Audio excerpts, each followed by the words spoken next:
7重人格的大小姐唐英，上一秒还在精神病院阴暗爬行，下一秒就穿进70年代，手撕白莲花小姨，拳打凤凰男亲爹，脚踢绿茶毒后妈，替原主开展滴滴再打服务。死丫头，还敢偷吃鸡蛋？你配吃鸡蛋吗？没人要的贱种！这台词怎么这么耳熟？这不是我昨晚刚吐槽过的那本三观不正的年代文吗？眼前这个刻薄女人，就是炮灰女配唐英的小姨唐春梅，一个因为嫉妒姐姐而对姐姐留下的遗孤疯狂虐待陷害的恶毒反派。好，你们全家吃的都是原主的家产，一个鸡蛋都不给他吃是吧？那就都别吃了。唐英一个巧劲，把小姨唐春梅死压在土墙上，反手就是2个大嘴巴子呼了上去。不就是吃个鸡蛋，看把你心疼的，这他妈是你下的蛋吗？一家子吃我的穿我的，还敢不给本小姐吃饭，不收拾一顿？我看你是不知道大小啊！说着，一把揪住唐春梅的头发，拖死狗一样把她拖了出去。院子里，唐家人正在吃晚饭。好家伙，80年代没吃上4菜1汤，还是在农村，这一大家子沾了谁的光？脚趾头想想都知道。他一巴掌过去，扇飞了平时喜欢欺负原主的表妹隋红英，踹翻了小姨夫隋红强，再轻轻一推，就把隋家那2个狠毒刻薄的老登推倒在地上。最后一捆麻绳把隋家一大家子拴成了一串糖葫芦，丢在墙角。小贱种！因为口吐芬芳，得到了臭袜子塞嘴的奖励。看这几人还在地上疯狂扭动挣扎，丝毫不服管教，唐英体内的暴力人格瞬间被唤醒了，脱下隋老太的另一只臭鞋子，每人赏了几个大嘴巴子。很好，世界终于安静了，不许哭，不许叫，敢打扰本小姐吃饭，弄死你们！说完，他很讲卫生的洗了手，坐下来就是一顿狼吞虎咽。还别说，这恶毒小姨一肚子坏水，做饭的手艺居然很好，想吃，哼，你们也配！吃完饭，唐英往床上一躺，开始消食。目前的情况，好消息是她终于从精神病院出来，坏消息是她穿成了即将领盒饭的炮灰女配。原主之前经历辍学，被村长家的超熊傻儿子毁了清白，嫁人，被家暴领盒饭等等，可太惨了。面对困难模式，唐英体内的超级罪犯人格立刻觉醒。这个没有监控，农村法治意识淡薄的年代，简直就是超级罪犯们的天堂啊！黑化后的唐英就像突然得到了一屋子盲盒玩具的开朗小女孩，都不知道先拆哪个好了。正常人才做选择，超级罪犯全都要。躺了一会儿，浑身不舒服，再看他现在住的这个屋子，哪都不顺眼。这他妈就是个柴房吧？这是什么人间疾苦？大小姐受不了一点。爬起来则踢开了几间房门，挨个对比了一番。以后就住唐春梅夫妻俩那间屋了。选好房间，唐英把唐春梅和隋老太放了出来。你去烧水，我要洗澡。老太婆，你去把碗洗了，再把这间屋扫干净，床上的被褥都换了。婆媳俩敢怒不敢言。唐春梅趁她不注意，跑到院子里，把男人和公公身上的绳子解开了。3人抄起家伙，悄悄摸到了主屋。你们是在找我吗？我跟你拼了！唐英牢牢握住了擀面杖，隋红强扬起扁担打了过去，扁担还没落下，一个扫堂腿，隋红强1秒不接，狠狠砸在地上，发出了痛苦哀嚎声：饶命啊！现在知道喊饶命了。本小姐差点被你们一家打死的时候，你们怎么没有饶本小姐一命？你敢打长辈，信不信我打电报给你爸？你是说那个吃绝不心虚，把我送到乡下等死，还怕我回去继承家产的软饭男？你不说，我差点把他给忘了。不过不急，饭要一口一口吃，账要一笔一笔算，我先把你这笔账算清楚再说。本来他还不想虐待老人，但这一家子看起来没一个好东西，那就无需客气了。唐英顺着记忆找到柴房地窖入口，他掀开上面的盖板，阴笑着朝隋家人走去。你要做什么？做什么？当然是做你们对我做过的事情呀。怪不得原主对这个红薯窖这么熟悉，一下子就找到了。哼，以前你们动不动就把我关在地窖里好几天，我就关你们1晚上，滋哇乱叫什么？再避避，信不信关你们3天3夜？说着，唐英一手一个把隋家所有人都提溜起来，无情地丢进了红薯窖里，盖上盖板，上面还搬了个青石滚压住。救命啊！救命啊！听着地窖里传来的哀嚎声和求饶声，唐英表示很满意，转身回屋洗澡去。回到房间，唐英仔细回忆了一下原书内容，开始翻箱倒柜，撅着屁股好一通翻，终于翻出来一个挂着小锁头的木头盒子，找了一把斧头来，哐当一声扶起锁烂。里面除了票和钱，怎么没有其他东西呢？可原著里贾千金就是从唐春梅手里花了100块钱，把原主家传的玉珏空间买走的呀。不行，继续找，东西一定还在唐家。大小姐一怒之下，直接把箱子踢翻在地上，里面的东西倒了一地，随即开始翻找。樟木箱子里也没找到原主的玉珏，那会藏在哪里呢？玉珏这种一看就是值钱物件的古董，按照一般家庭藏东西的思路，肯定不会放在能轻易被找到的地方。唐英摸了摸下巴，视线转向了唐春梅夫妻俩睡觉的大床，他想都不想，直接暴力出击，徒手把笨重的架子床挪开了，吭哧吭哧好一顿刨，果然在床底下挖出来一个密封的咸菜台子，沉甸甸的，里面果然有东西。大小姐把里面的东西呼啦啦倒了出来，一大堆金物件出现在眼前。看样式，这些应该就是唐春梅的亲妈当年在沈家当奶娘的时候，主人家给她的赏赐了。既然当初他们没照顾好亲妈，那这笔抚养费，我身为徐家的后人，自然有资格讨回来。一堆金银首饰里，一个精致小巧的荷包引起了唐英的注意。打开荷包一看，是一块玉珏，就是它了。原著里，贾千金作为大女主，靠着这个玉珏空间，成为国内顶级专家，风光无限。就因为原本的唐英已经死了，所以贾千金作为她异父异母的妹妹，就能继承原配的所有嫁妆。凭什么？不过没关系，这一世不管是徐家珍的嫁妆，还是沈家的家传玉珏空间，统统都是我的了。仔细回想了一下原著里贾千金滴血认主的过程，唐英有些肉疼的伸出10根手指头。算了，十指连心，舍不得，还是在小腿皮厚的地方。他快速刺了一针，弄了点血抹在玉珏上。下一秒，眼前景色突然一变，小东西有点意思。只见空间里有几条河流，两岸沃野千里，种满了各种粮食蔬菜，瓜果飘香。怪不得原著里贾千金能从非洲大陆换回来那么多金矿和钻石了，感情都是拿他家老祖宗存下来的粮食换的呀，真是臭不要脸。眼下他有更重要的事情要做，看了一眼，迅速出了空间。接着，唐英像跳进了米缸的老鼠，在唐春梅家疯狂人员购。看着空空荡荡的院子，唐英总觉得还漏了点什么。对了，这院墙下面整整2朵的柴火，也都是原主一点点拖回来的，不能便宜了这帮渣渣。是时候验证一下玉珏空间的收储功能了。唐英先是试着调动意念，很好，柴火堆纹丝不动。难道是要手动收取？他试着把手放在柴垛上，下一秒，不但柴火堆消失了，地下还多了一个大洞。这地方常年堆柴火，下面的土一定很肥，拿来种菜可是好东西。没想到玉珏空间居然这么贴心，真的帮他把柴火堆下面的土都挖走了。哈哈，这个好玩。缺德鬼唐英立刻想到了一个好玩的馊主意。趁着夜色，唐英又找到唐家的责任田，狗狗碎碎的看了看附近没人，小手往地上一摸，下一秒，稻田直接变成了一个足有半人深的大坑。很好 ，nice。唐英马不停蹄，又跑到随家的旱地，小手继续一摸，直接连地皮刮走。第二天早上，唐英掀开地窖盖板，下面那几个人已经又累又饿，吓得连连求饶。茵茵，你放我们出去吧，小姨以后再也不打你了。对呀，茵茵，以后我们肯定拿你当亲闺女疼。好吧，等着。过了一会儿，一架木梯从地窖口放了下来，没等随家人爬出来，唐英就背着一个大竹篓上山玩去了。嘿嘿，回来就可以看好戏了。等到唐春梅等人灰头土脸的从地窖里爬出来，看到眼前这一幕，天都塌了。天杀的，哪个杀千刀的把我家偷了？随老头颤抖着双腿跑去找他心爱的老毛驴，果然毛驴也不见了。我亲爱的老驴啊！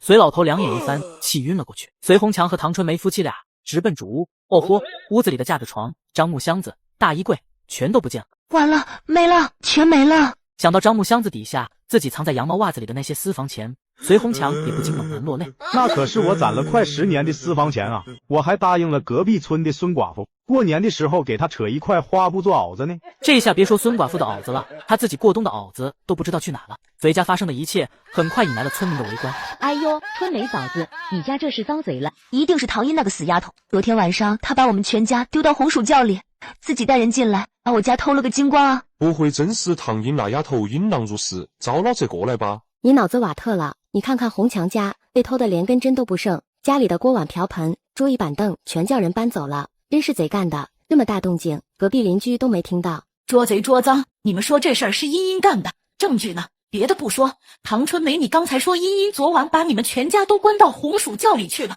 嘿，我看搞不好是某些人贼喊捉贼，又想找借口去找茵茵他爸敲竹杠了吧？一言惊醒梦中人，吃瓜群众看随红强一家的眼神顿时都不对劲。他们桑田村谁不知道，破落户随红强家就因为养着革委会唐主任家的闺女，家里的日子过得比供销社主任家还阔气呢。唐英那丫头，村里人谁不知道，平时说话都不敢大声，胳膊腿细的跟麦秸秆一样，就她能把随红强和随老汉2个大男人关地窖里，说出去鬼都不信。你们还在这里干啥？快去地里啊！出大事了！红强家的水稻田没了，变出来一个好大的坑，真是活见鬼了。他们说咱家的水稻田没了，稻田就在那里，又搬不走，怎么会没了？走，去看看。上集说到，随红强一家得知稻田凭空消失，跟着一大堆人火急火燎的赶去吃瓜。这到底是地陷还是外星飞船降临地球压坏的呢？出大事了！随红强家的旱地没了，好大一个坑，差点摔死老子！吃瓜群众继续狂奔，到了旱地，果然原本连成一片的旱地突然陷下去。随红强，你家桑树林叫人挖了，好大一个坑！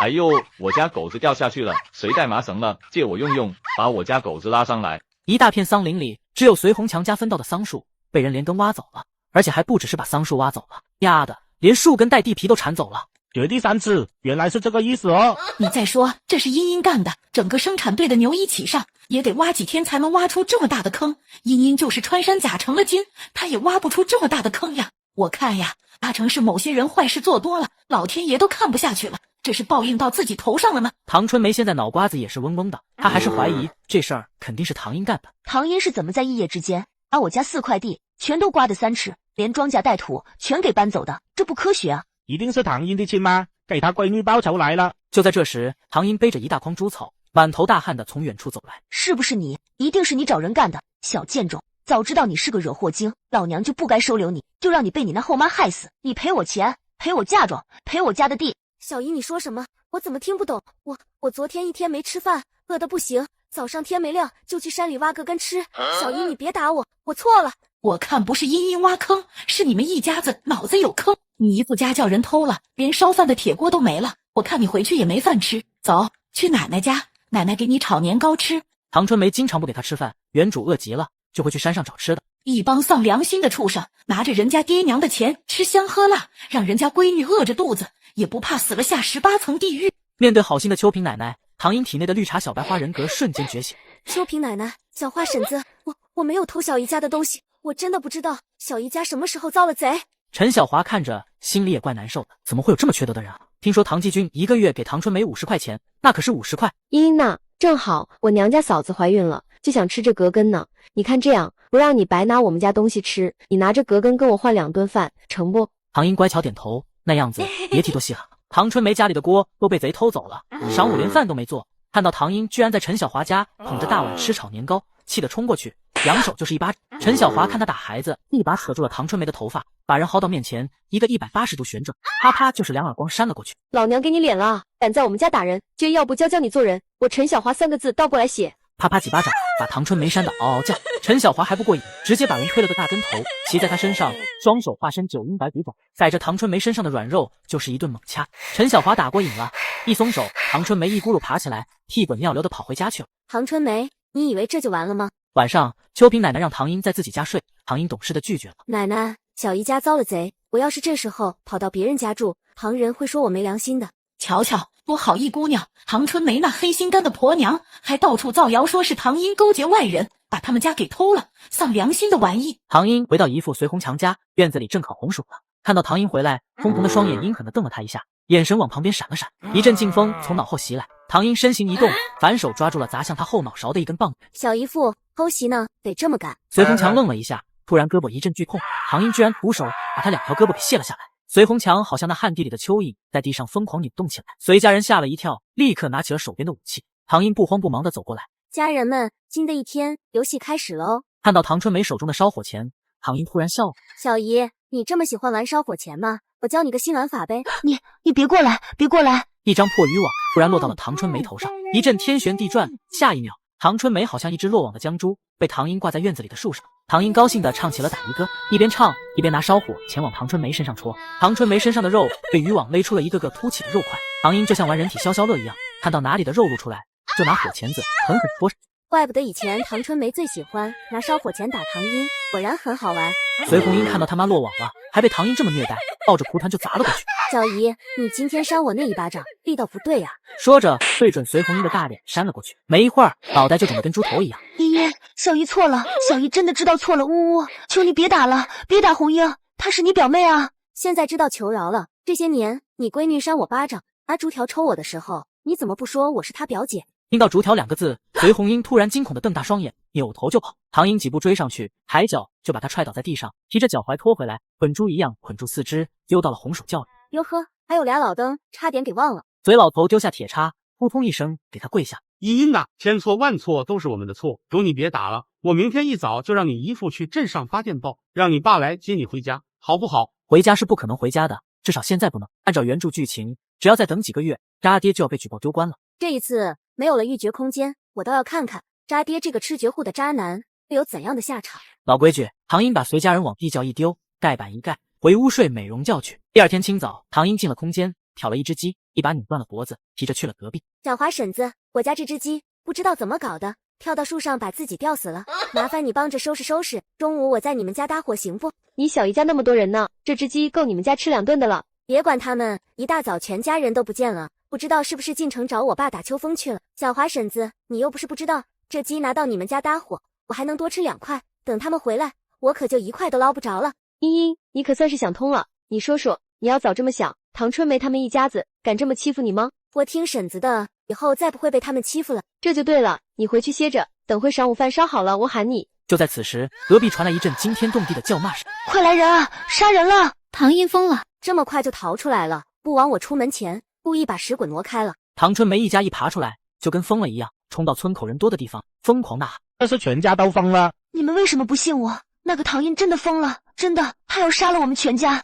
对，唐英疯了，他把我儿子2条胳膊都打断了，还把我们全家关在地窖里，他这是要弄死我们呢！看了看牛高马大的随家人，再看看被秋萍奶奶和陈小华护在中间，弱小可怜又无助的唐英，看着周围没一个人相信他们的话，唐春梅气得快要裂开。真是唐英把我们关到地窖里的，他还把我跟红强打了一顿。春梅呀，你说唐英把你们2口子打了一顿，打哪了？他打我，唐英那个心黑手狠的小畜生，拿渔网把我罩起来，专挑我身上肉多的地方戳。屁股、咪咪、肚子，哪个地方也不能给人看呀！这小贱人一定是故意的。看到唐春梅支支吾吾的说不出话，吃瓜村民还有什么不明白的？就是唐英打的我们，你们看，我2条胳膊都被这小畜生打断了。我赤脸也是唐英打的。唐英瞬间绿茶小白花腹体，是我打的。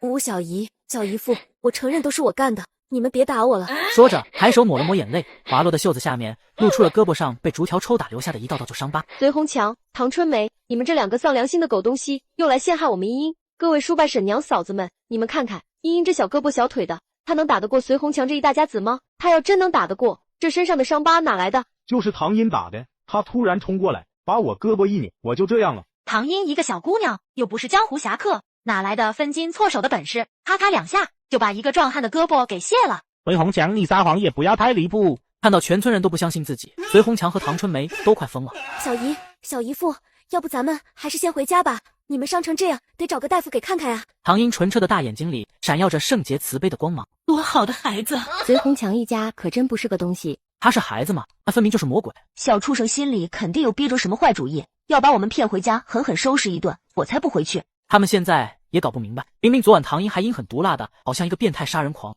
怎么一夜过去又变成了一朵纯白无瑕的茉莉花？东强哥，你看我们家这伤的伤，残的残，真的走不动了，能不能借一下村里的牛车，送我们去卫生院？都快上午了，现在他送他们去卫生院，回头唐春梅一家总得请我在镇上吃一顿吧。他不知道的是，隋家已经被唐英零元购洗劫一空，连个钢镚都没给他们留下。送这家人过来连个馒头都没，老子下次不送了。唐春梅一家从卫生院出来后，马不停蹄就去湖城找渣爹告状去了。这不可能，春梅1个月50块钱够多的了，我劝你们不要贪心太过。不过为了能顺理成章的继续占着原配徐家珍的嫁妆，唐英暂时还真不能死。讲到这里，唐继军颇有些肉疼的拿了300块出来。继军哥，这也太少了吧？你不知道茵茵把我陪嫁的那些金银首饰，还有红强家这些年的家底子，全给偷个精光，这点还不够零头的。就这么多，不然你们就去报警吧，让警察把唐英抓起来。唐继军本来是开玩笑的一句话，没想到唐春梅他们居然真的去永和镇派出所报警了，很快带着民警直奔案发现场。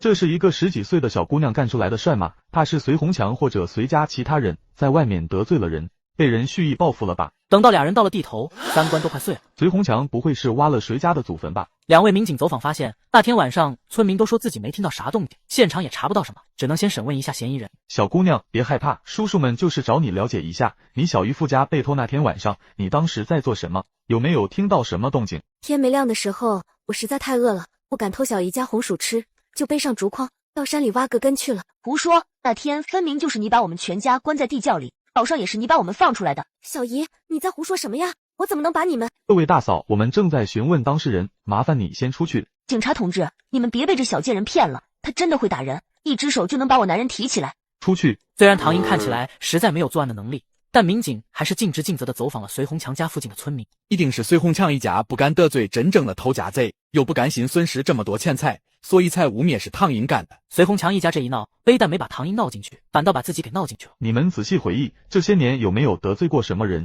这俩250还真的顺着民警的话，供出来几个他们觉得有作案动机的嫌疑人。桑田村一下子被派出所叫过去好几个村民，回来的时候脸都是铁青的。好啊，攀扯唐英不成，现在居然攀扯到我们头上来了。隋红强当天晚上就在上茅厕的时候被人套了麻袋，第二天早上有村民出来上大号，听到茅坑里好像有什么声音，吓得这人吱哇乱叫，提着裤子就窜了出去。一群人壮着胆子掀开茅厕盖板，隋红强已经在里面腌入味了。活该！哈哈哈！看着空空荡荡的几间大屋，隋红强一家心里苦啊。但更苦的还在后头，他们进城找唐继军要来的那300块钱，不然怎么都找不到。钱呢？我就缝在袄子里啊，晚上睡觉我都抱着，怎么会丢了呢？一定是唐英偷的。你还敢攀扯唐英？他这2天都不在家。唐英去哪了呢？他在隔壁秋萍奶奶家享福呢。隋红强一家本想拿着300块钱重新置办锅碗瓢盆，没成想竟被这败家娘们弄丢了，眼下只能筹谋着把唐英接回来，再找他爹要钱。你想得美，那丫头现在心狠手辣的很，你就不怕她再揍我们一顿，把唐英再接回来？那跟接个活阎王回来有啥区别？唐英要是不回来，咱们这一大家子就等着喝西北风过年吧。还是你有本事回娘家借钱借粮？唐春梅顿时不说话，两口子只得去请这尊大神，还以为要费一番功夫，没想到这丫头居然二话不说，站起来就跟他们走了。茵茵呐，你不把被褥啥的带上？我都听村里人说了，隔壁这老不死的特意拿今年的新棉花给唐英做了一床新被子，把这床新被子拿来给我们一家盖着。至于唐英这小贱种，盖点稻草，反正也冻不死。不用带，我晚上还来这边睡，白天在你们家吃。听说我爸给了你们300块钱，这么多钱，顿顿大鱼大肉也花不完吧？先回家，回去再说。这次他们不会和这个心狠手辣的小畜生正面刚了。先把钱和东西弄到手，这死丫头眼瞅着快嫁人了，我们不急，有的是人急。看到他们一家子忍辱负重的样子，唐英差点笑死。这是又憋着什么大招等着我呢？不过无所屌味，我正好替真正的唐英出一口恶气。回到隔壁，家里清锅冷灶的。茵茵，家里没柴火了，水也喝完了。这是还想跟以前一样拿我当丫鬟使唤呢？唐英抬脚就把隋红强踹倒在地上。懒货，还不赶紧去山上砍柴！等等，把这老东西还有你闺女都带上，你们2个，一个去挖革根，一个捡点野板栗回来。砍柴的打发走了，回头看到唐春梅还站在那里不动。懒骨头，还不赶紧去挑水，想可死我！你敢打我？打你就打你了，还要挑日子吗？夜深人静，忙碌了一天的隋红强一家终于能躺下来喘口气了。还真叫唐春梅这个乌鸦嘴说中了，把唐英接回来，根本就是接了个活阎王回来啊！不行，不能再等了，明天就带唐英去找他爸，就说孩子想他了。老话说得好，死道友不死贫道。既然唐英这死丫头是唐继军的种，那就让唐继军受着吧。隋红强要带自己进城找爸爸，唐英没有拒绝。可以，刚好我也想会一会这个吃绝户的亲爹呢。办公室里，唐继军突然打了个冷战，总感觉身上毛毛的。隋红强和唐春梅送唐英来胡城这天，正好赶上唐静婷和李伟国结婚摆酒的大喜日子。原来今天是我和我那只护为婚的未婚夫结婚的大喜日子啊，好奇怪哦！我要嫁人了，我本人却不在场，那里面的新娘子是谁啊？唐继军冷汗都吓出来了，看着他的眼神像是要吃人。唐英，你亲妈什么成分？你什么成分？不用我提醒你吧？明明是你配不上伟国，你爸为了2家的感情，才让我们静婷代替你嫁到李家去的。今天是咱们唐李2家大喜的日子，我劝你别闹。就算你闹起来，毁了静婷的婚事，你以为李伟国会要一个资本家的小姐做老婆吗？唐英一把甩开林小月，大喇喇的往新房里面走。什么替嫁？我没同意，赶紧闪开！我才是李家指腹为婚的新娘子。拦住他，把人给我打出去！既然渣爹不明事理，那他也略懂几分拳脚。只听到几声哀嚎，几朵人形的乌云砸下来，砰砰几声，把热闹的喜宴现场砸得鸦雀无声。唐继军暗道不好，这会儿他倒是想好好和唐英谈一谈。谈个毛线，不服就干！只见唐英抄起旁边挑架中的扁担，好像一头发癫的疯牛，冲进了整席。扁担所到之处，坚固无比的八仙桌瞬间4分5裂。住手！快住手！唐英，你到底想干什么？干什么？各位亲朋好友，请容许我自我介绍一下，我叫唐英。今天的新郎官李伟国呢，是我亲妈当年为我指腹为婚的未婚夫。首先感谢大家来参加我和李伟国的婚礼。其次，我想问问我亲爱的父亲，今天明明是我出嫁的大喜日子，为什么坐在里面等着出嫁的新娘子不是我本人呢？静婷也是你爸爸的孩子，我妈生下我没2年就走了。你说里面的新娘子是我爸妈生的，难不成她还是个鬼胎？唐主任这是要带头搞封建迷信喽？什么指腹为婚？这种封建残余思想可要不得，我们唐家更是要以身作则，破除包办婚姻这种封建旧思想。茵茵，你年纪小啊，不怪你。其实当年你妈去世前，我就已经和她说过了，我们要尊重孩子的婚姻自由，所以当年你和伟国的婚约就已经取消了。你妹妹和伟国现在是自由恋爱，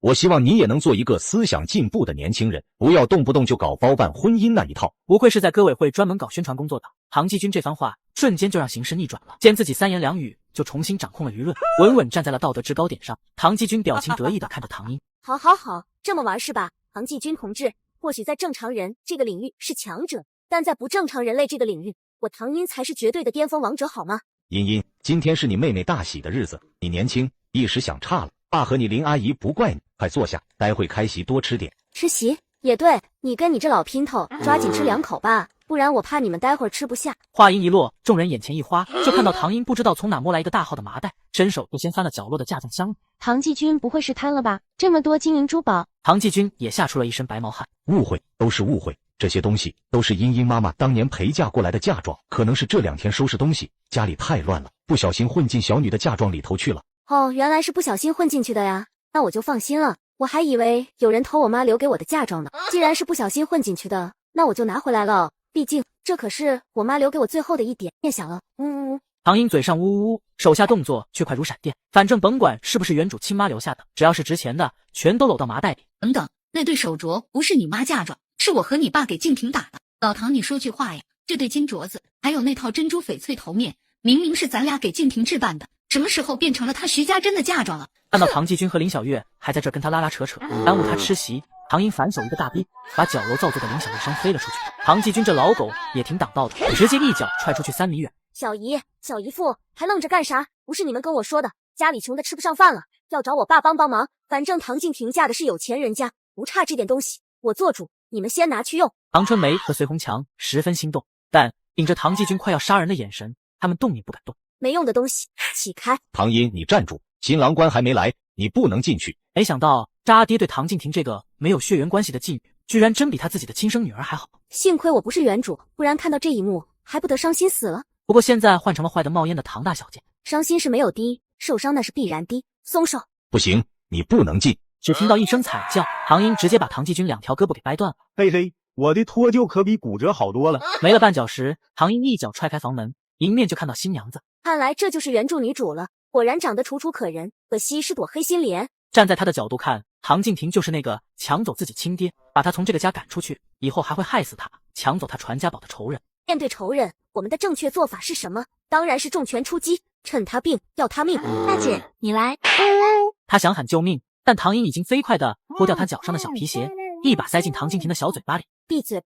唐英懒得听这个绿茶啰嗦，塞住嘴巴后，继续在新房里零元购。真不要脸，居然拿别人的嫁妆给自己的女儿添妆。2个箱子清空之后，唐英拎着鼓鼓的麻袋站起来，眼神落在新娘唐静婷乌黑的头发上。嘿嘿，这里还有2条漏网之鱼，套走。唐静婷头皮一痛，2个古董宝石发卡已经落在了唐英手中。唐英，你找死！这些都是我的嫁妆，你敢抢我嫁妆，信不信我让爸爸？有什么吵？你的嫁妆就你亲爹那老赌鬼，没把你们母女俩抵押出去还赌债就不错了，他还能给你攒嫁妆啊？来，你告诉我，你亲爹亲妈都给你攒了多少嫁妆？行了，我也不跟你掰扯，你身上这身衣裳也是唐继军给你买的吧？他花的也都是我妈留给我的钱，赶紧脱下来还我。旁边2个伴娘冲过来想拉住他，唐英一个左勾拳，再来一个右勾拳，秒杀。爸妈咒啊！唐英一个直拳对过去，咔吧一声，唐静婷小巧的鼻梁塌了。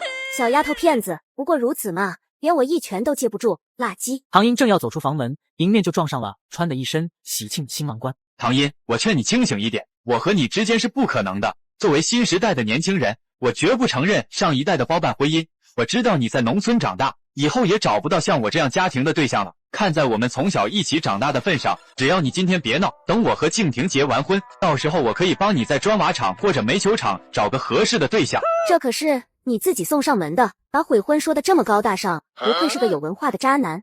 你干什么？快放开我！唐英，我告诉你，我和静婷已经领证了，就算你再喜欢我，我也不会做对不起你妹妹的事情。明明这死丫头长得跟个营养不良的黑煤球一样，怎么力气这么大？你想多了，我对你没兴趣。不过你也说了，之前跟你订婚的是我，你们李家没有经过我本人同意，就把我的未婚夫给了别人，已经对我造成了巨大的心理伤害和名誉伤害。那你想怎样？你先把手撒开。不想怎么样，你马上就知道了。上集说到，唐英在继妹新房零元购完，碰到渣男开始算账。很简单，赔钱5000块。你疯了？谁家能拿得出这么多钱？拿不出来，那你就娶我吧。你做梦！你放肆！你今天就是打死我，我也不会娶你这种泼妇。好啊，那老娘今天就打死你！反正我得不到的东西，也不能让唐静婷那个死绿茶得到。唐英抡起胳膊就是一个右勾拳，拳拳到肉，没几下就把李伟国揍得鼻血狂流，哭爹喊。赔钱还是娶我？说。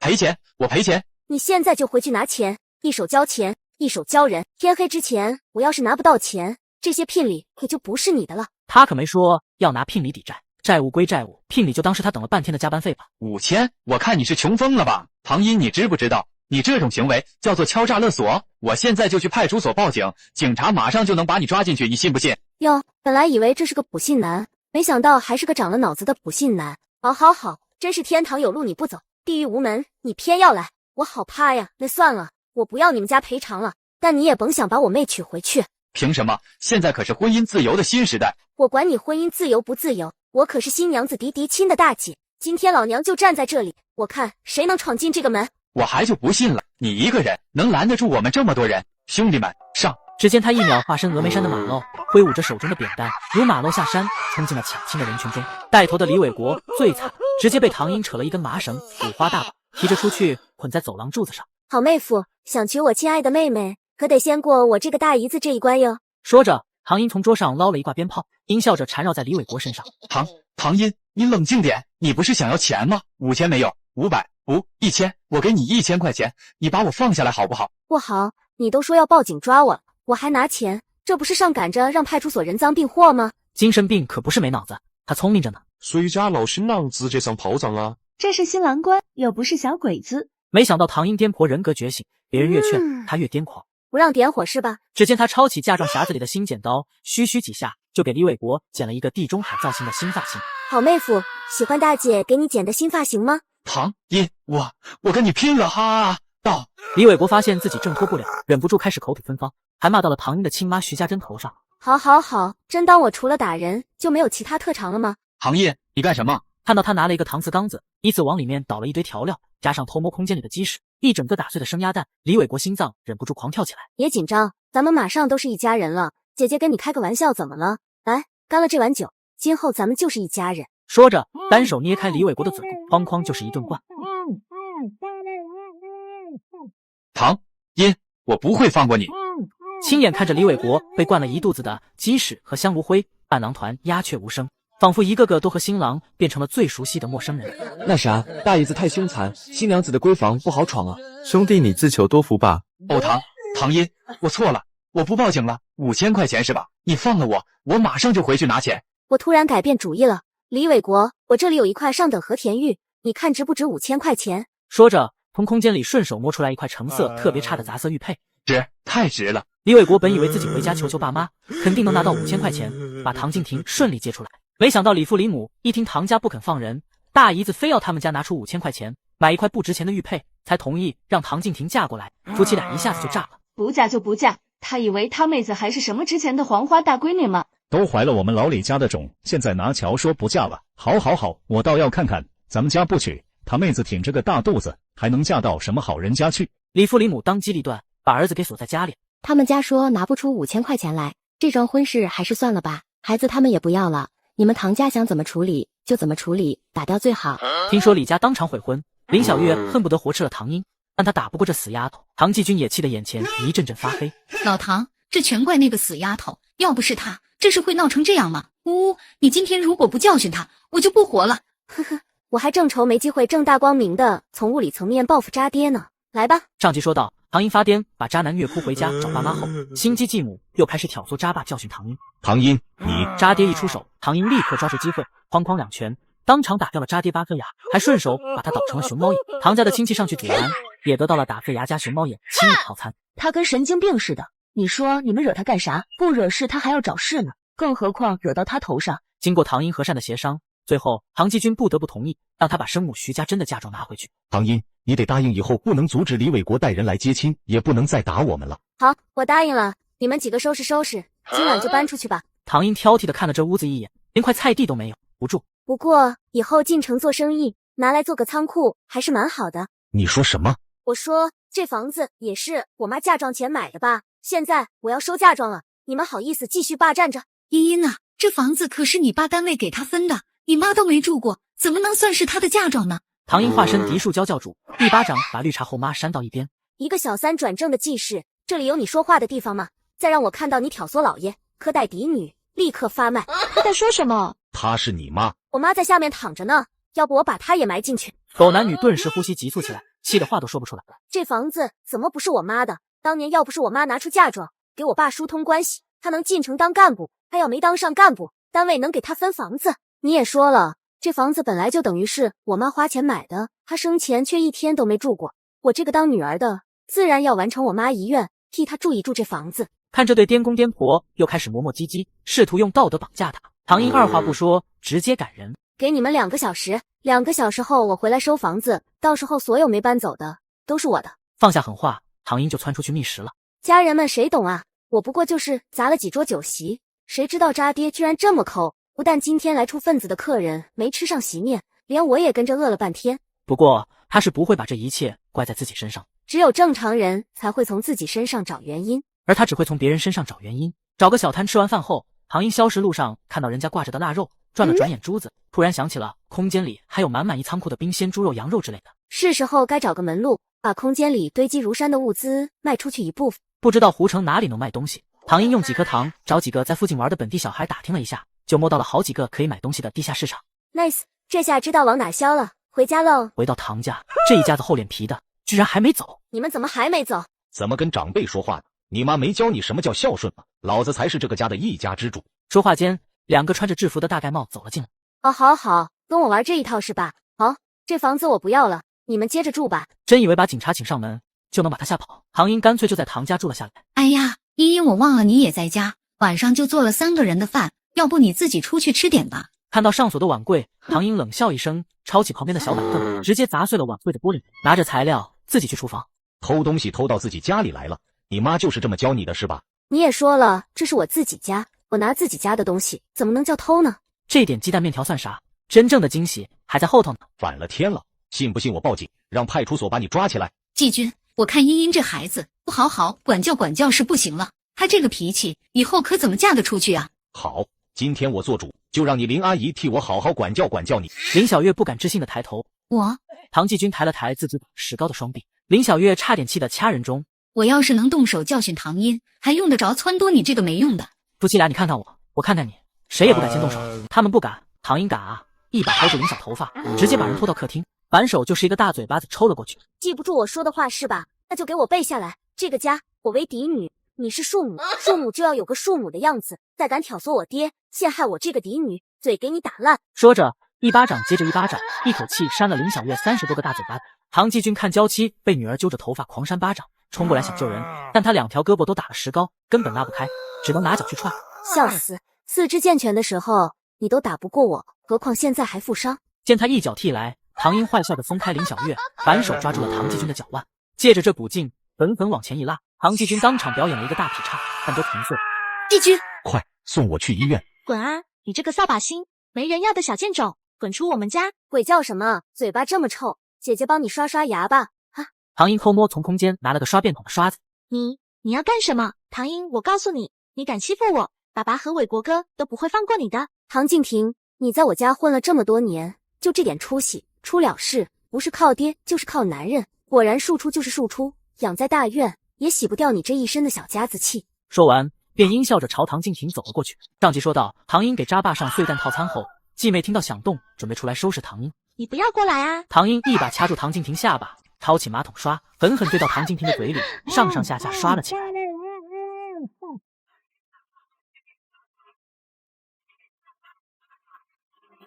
不愧是原文女主啊，受虐都这么美。但很可惜，我可不是怜香惜玉的男人，我是恶毒的嫡女啊！唐英，你住手，快住手！我让你住手，你听到没？他越喊，唐英就越兴奋，给淑妹刷牙的动作更欢快。我看你嘴巴也挺臭的，反正闲着也是闲着，也给你刷刷牙吧。说着，把沾着大便和唐静婷口水的马桶刷又对到了唐季军嘴里。眼看着唐季军也开始翻白眼了，唐英洗干净手，去厨房吃面。吃完出来，掐着唐静婷的脖子，让她去把厨房的碗筷给洗了。庶女就要有个庶女的样子，你吃我家的，住我家的，让你干点家务活怎么了？搞快点，把碗筷洗了，再去把我房间地拖干净，再让我看到你偷懒不干活，信不信把你发卖了？唐静婷气得想杀人。哎呦，你看我这脑子，什么嫡女庶女的，你就是你妈带到我家的拖油瓶，都不是我爸亲生的，连庶女都算不上。终于等到亲妈带着医生回来了，唐静婷立刻哎呦一声，捂着肚子，额头都开始冒汗了。你们家这仙台水啊，快先送静婷去医院，她肚子里怀的可是李伟国的种，他们老李家的嫡长孙。果然，继父对我这么好，根本就不是真心喜欢我，而是想拿我当联姻工具吧。一家人全往医院赶后，唐英就砸开门锁，把几个房间一扫而空，连痰盂都没给他们留一个，全都扫到空间里去了。接着他雇了3辆牛车，装了一部分东西回家去了。唐家大闺女从城里回来了，还带了整整3大车好东西回来。茵茵呐，这是你爸让你带给我们家的。当着村民的面，唐英又变成了那个乖巧腼腆的小姑娘，轻轻点了点头。你爸为什么突然给你这么多东西？不会是给你的嫁妆吧？如果真是这样的话，那唐继军可太欺负人了。我后妈带来的那个妹妹要嫁人了，我爸说把家里的东西给我们俩分一分，我就分到了这些。吃瓜村民们看到他带回来这么多东西，本来还羡慕嫉妒恨，一听说这些居然是唐英以后的嫁妆，立刻同情起来。走，奶奶回家给你做饭吃。厨房里，陈小华一边做菜，一边用方言咒骂着偏心眼的唐继军，含妈量极其丰富。唐英听得津津有味，恨不得拿个小本本记下来。这简直是遇到了我的人生导师啊！唐英一脸崇拜地看着陈小华，这一幕落到秋萍奶奶眼里，却误以为唐英是没有妈妈，所以把陈小华当成了自己的妈妈。多吃点，回头奶奶去找你爸，让他拿钱给你上学。茵茵，你好好念书，等以后考上大学，做了大官，就像戏文里的包青天那样，抬出虎头铡，把你爸那个吃绝户的负心汉给铡了。秋萍奶奶说的对，学还是要继续上的。在秋萍奶奶家胡吃海塞了一顿，吃完饭，唐英谢绝了陈小华的热情挽留，坚持要回隔壁睡觉。不回去怎么找借口继续替原主报仇呢？这蚕丝被真软和啊，比棉花被盖着舒服，给红英留着当嫁妆吧。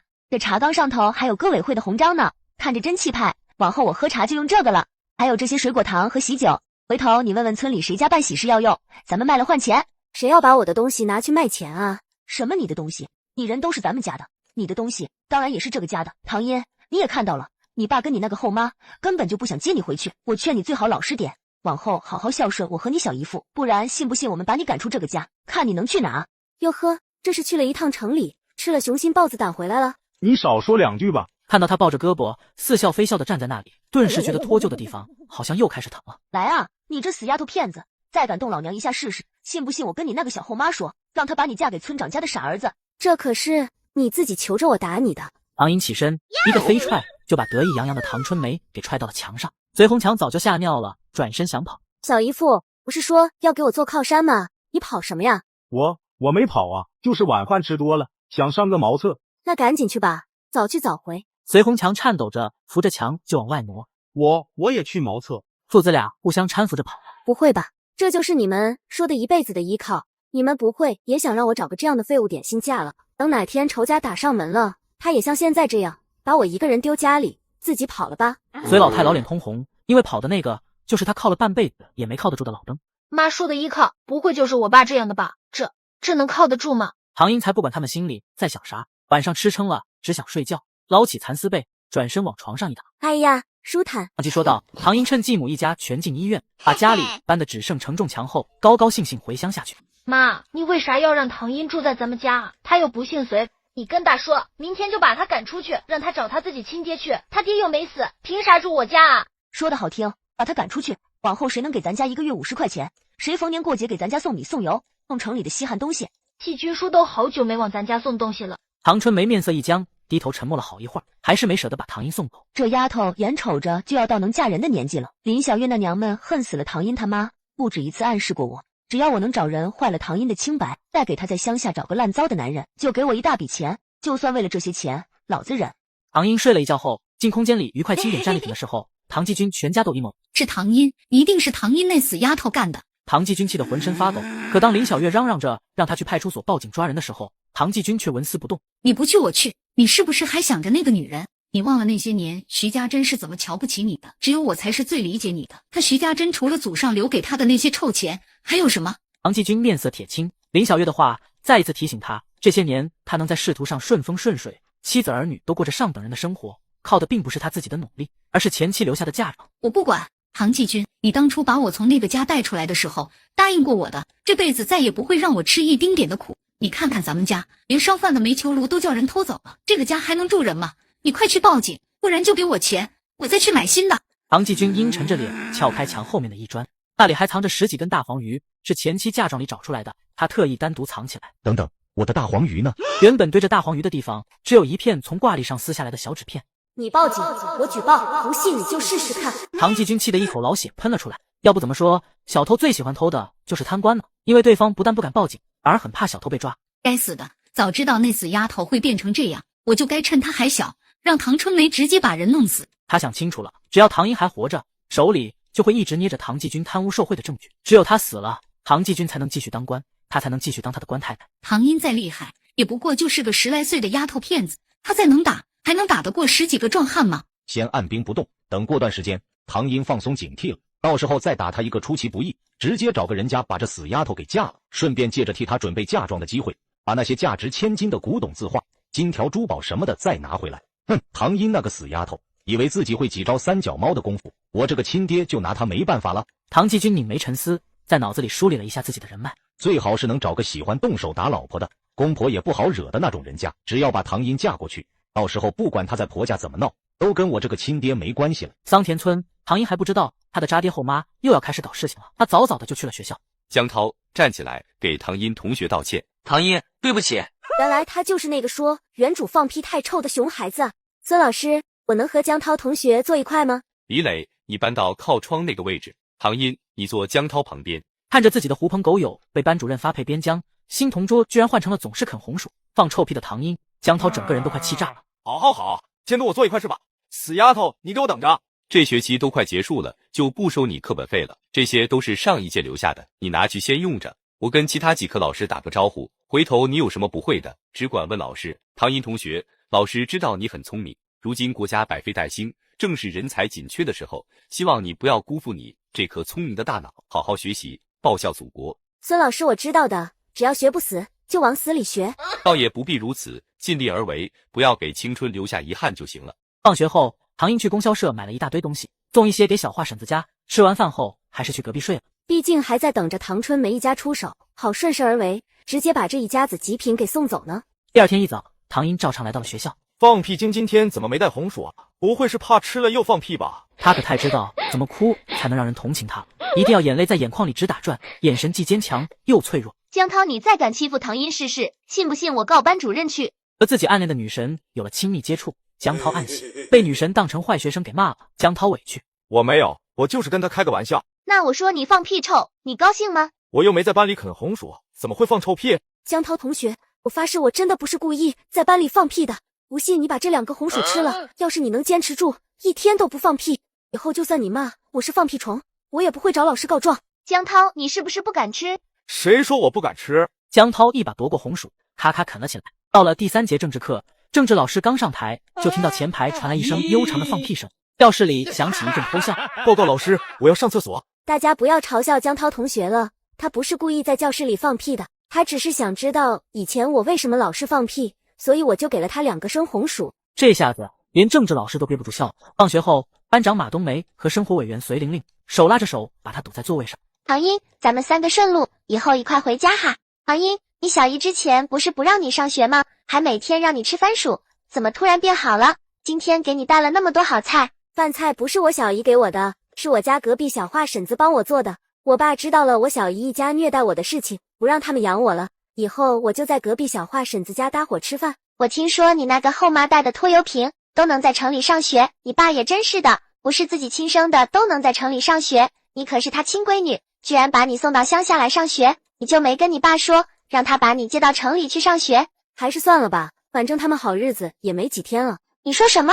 人在做，天在看，唐继军这些年害了那么多人，现在好多人家都平反了，你们猜猜那些人恨不恨他，想不想弄死他？那你还是别去城里了，免得被你爸连累。3人一路叽叽喳喳，快走到小石桥的时候，马冬梅冲他俩挥挥手。隋玲玲问他要不要一起去打猪草。我都不在唐春梅家搭伙了，以后他家的活儿我也不干了。要是我妈也没了就好了。唐英耳力好，不小心听了个全乎，看他的眼神瞬间诡异起来。我还真没见过子女盼着亲妈早点死的，这隋玲玲家看来也是有故事的呀。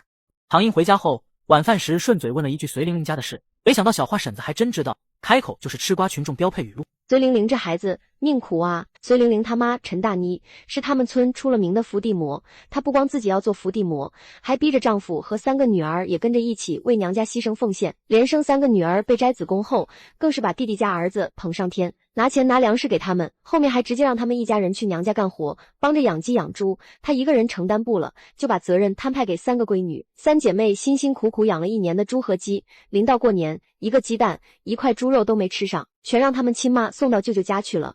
怪不得这姑娘想让他妈早点死，换成我估计都忍不住亲自动手了。第2天，小花婶子一大早就给唐英准备午饭，一盒你自己吃，画着五角星这个饭盒里头单独装着菜，给你那几个同学也尝尝。看着塞得满满的饭盒，唐英开始怀疑每个月50块钱的伙食费到底够不够用了。小华婶不会还要往里贴钱吧？唐春梅这边得到林小月的许诺，给唐英找了一个40多岁打死过老婆的老男人，刚好是陈大妮的表哥。茵茵呐，你放学了，告诉你一个好消息，我们给你寻了个好婆家，硬件软件都是杠杠的。没想到唐春梅倒是学聪明了，知道把我嫁到本村以后肯定没她好果子吃，居然给我找了个山里男人。看来我最近身上的学生气确实有点重了，居然让唐春梅忘记了我发癫的样子。看到唐春梅恶笑的一脸猖狂的样子，唐英心里不爽，冲过去扬手就是一个响亮的大嘴巴子。别打我！我打你干啥？陈婶好心帮我做媒，我谢你还来不及呢。不过你说的陈老六我不喜欢，你听好了，我要的男人得符合下面几个条件，缺一个都不行。第一，必须是城市户口，有铁饭碗，而且父母全都是在政府上班的，厂里的不行，不够体面。第二，彩礼我要8880，少1毛钱都不行，而且这个钱我要留着自己花，不给娘家，也不给婆家。第三，我不喜欢长得比我黑的，你给我介绍个比我白的，最好天生冷白皮，全家都白，这样可以给我小孩改善一下基因。死丫头，你给我等着，我叫你爹妈过来跟你说。那你快点去，我也很想念我亲爱的爸爸和后妈呢。陈大妮也想跑，没跑成。不行，你现在就跟我去湖城，赶紧给我找对象去。你干啥？我不走，我不去湖城。想得美，你刚才不是赌咒发誓，一定要给我找个万里挑一的好女婿，反正我不管，你现在就去湖城，就按照我给你提的3个条件找，一天找不到，你就给我老老实实在湖城待着，敢背着我偷偷跑回来，打不死你。唐英一路把陈大妮拖到了村口。玲玲，你同学疯了，你快跟他说，妈错了，妈以后都不给他做媒了，让他别送我去湖城。呜呜呜，妈这辈子都没去过湖城，根本不认得什么城里干部家的儿子啊！呜呜呜。茵茵，你要送我妈去湖城吗？唐英听懂了，怕陈大妮跑了，一个手刀下去，直接把人打晕了，丢在地上，搂着小姐妹的脖子，小声把自己的计划解释了一下。这能行吗？试试不就知道了，反正也不花钱，要是成了，还能给你们3姐妹狠狠出一口恶气，怎么样，干不干？说句大逆不道的话，她有时候真的是做梦都梦到自己成了没妈的孩子，别人没了妈，两眼泪汪汪，他们没了妈，天天笑哈哈。干，说干就干。唐英立刻把陈大妮拖回她自己家，有了隋玲玲这个内应，俩人很快就帮陈大妮把行李收拾好了。你干什么？撒手，快撒手！不撒手，是你自己说的，要给我找个万里挑一，全村人都羡慕的好对象，赶紧的，我让隋玲玲帮我请了今天早读的假，先送你去镇上搭班车。什么班车？废话，当然是去湖城的班车，一天就一班，我没工夫跟你在这瞎磨叽，行李都收拾好了，你今天就去湖城帮我找对象，找不到你也别回来了。说着不容拒绝的把陈大妮一路拖到了镇上。你不去，我就打断你弟弟和你亲侄子的腿，不信你就试试。陈大妮敢怒不敢言，她哪敢试啊，试试就试试。听说唐嫣这死丫头动动手指头就能把隋红强的2条胳膊给卸了，我弟弟还没隋红强壮实呢，这不是手拿把掐的。就这样，唐英给陈大妮买了一张去湖城的车票，亲眼看着她上了车。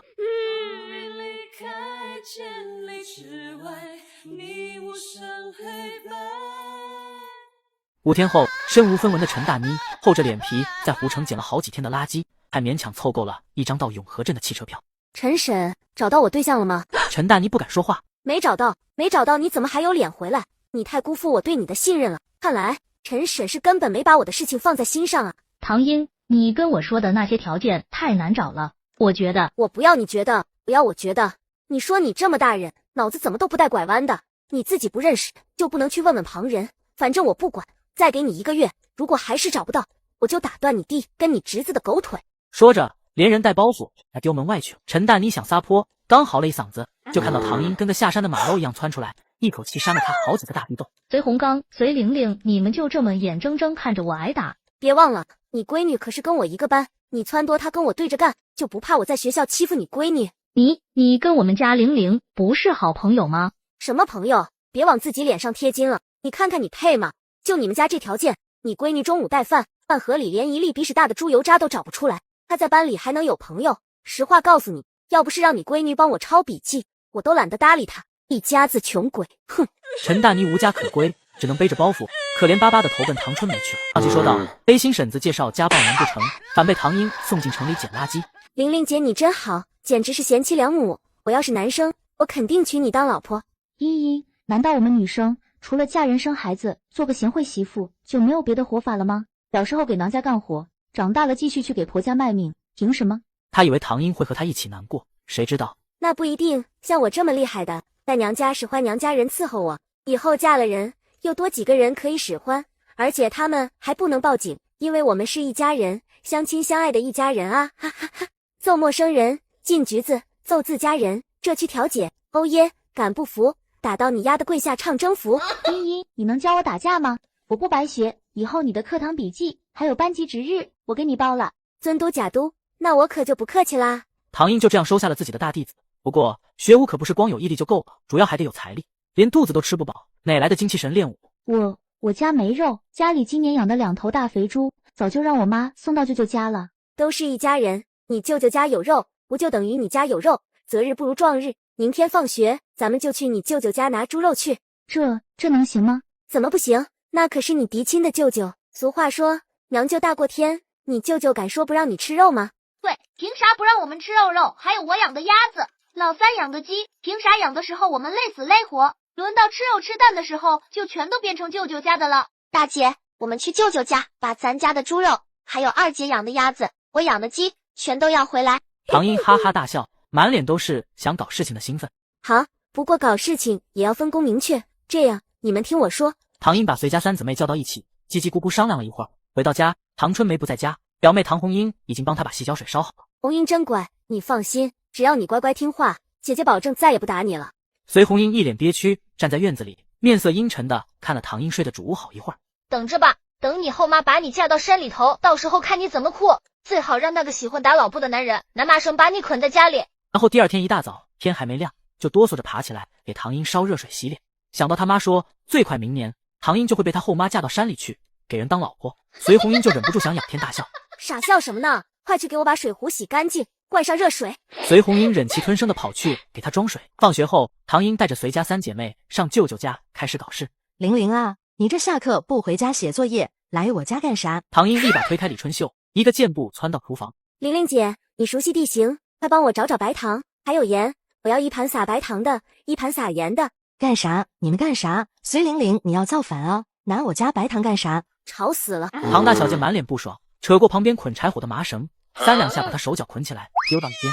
唐英姐，这些红薯南瓜都是我爸跟我大姐种的，我就说家里本来收了40多个老南瓜，突然少了一半，果然被我妈偷着拿给我救了。大姐、二姐，我的冬瓜，这是我的冬瓜，呜！哭啥？统统拉回去！趁着天还没黑，唐英带着随家三姊妹把陈传宝家厨房洗劫一空。就在这时，门外传来几个男人的说笑声。来钱了呀，玲玲姐，你们接着收拾东西，我出去一趟。对了，待会儿听到什么响动也别出来。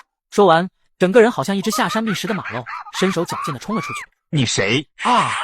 别打，我是良民。唐大小姐才不管谁是良民，聚众赌博的能是什么好东西？你他妈到底是谁？认错人了吧？现在回答你，没认错人，找的就是你陈传宝。我问你，陈大妮是不是你亲姐？她是我姐，她欠你钱了。也算是吧，不过你姐欠我的不是钱，而是对象。我姐抢了你对象？不是，我姐孩子都生了3个，她怎么能抢你对象？你姐陈大妮之前带着媒婆跑到我家，赌咒发誓，说一定给我找个万里挑一的好对象。我这都等了好几天了，你姐居然说话不算话，还偷偷跑了。我听说陈大妮这辈子最心疼的就是你这个亲弟弟。呵呵，既然如此，那就好办了。你想干什么？别紧张呀，我听说陈大妮为了躲我，把她家里的好东西都藏到你家来了。呵呵，麻烦你转告你大姐，那些东西我就先拿回去了。啥时候她帮我找到我的好对象，我啥时候把东西还给她。不过我的耐心可是很有限的，今天是12月12号，我再给她2个月的时间，明年2月份要是还没帮我找到对象，到时候别说这些东西，我分文不退，我还要打断你跟你儿子的狗腿。等等，是我姐没帮你办成事，你要找就找她，凭什么打断我的腿？凭什么？就凭你是陈大妮这辈子最在乎的人，打在别人身上她不心疼，打在你跟你儿子身上，可比打在你姐自己身上还要心疼。行了，我也不跟你废话了，东西我先搬走，你赶紧去找你姐，让她给我找对象去。说着，3两下扯开陈传宝棉衣棉裤上的口袋，把里面的零钱全都搜出来。同学，你看清楚啊，我们跟陈大妮可没关系啊，我们都是良民。良民个屁！家里老婆孩子饭都吃不饱，你们还拿钱出来赌博？野狗都知道在外头找到骨头了，要叼回去给小狗吃。你们这些人简直是猪狗不如，赌资没收，再让我看到你们在村里赌钱，败坏咱们桑田村的风气，小心你们的狗腿！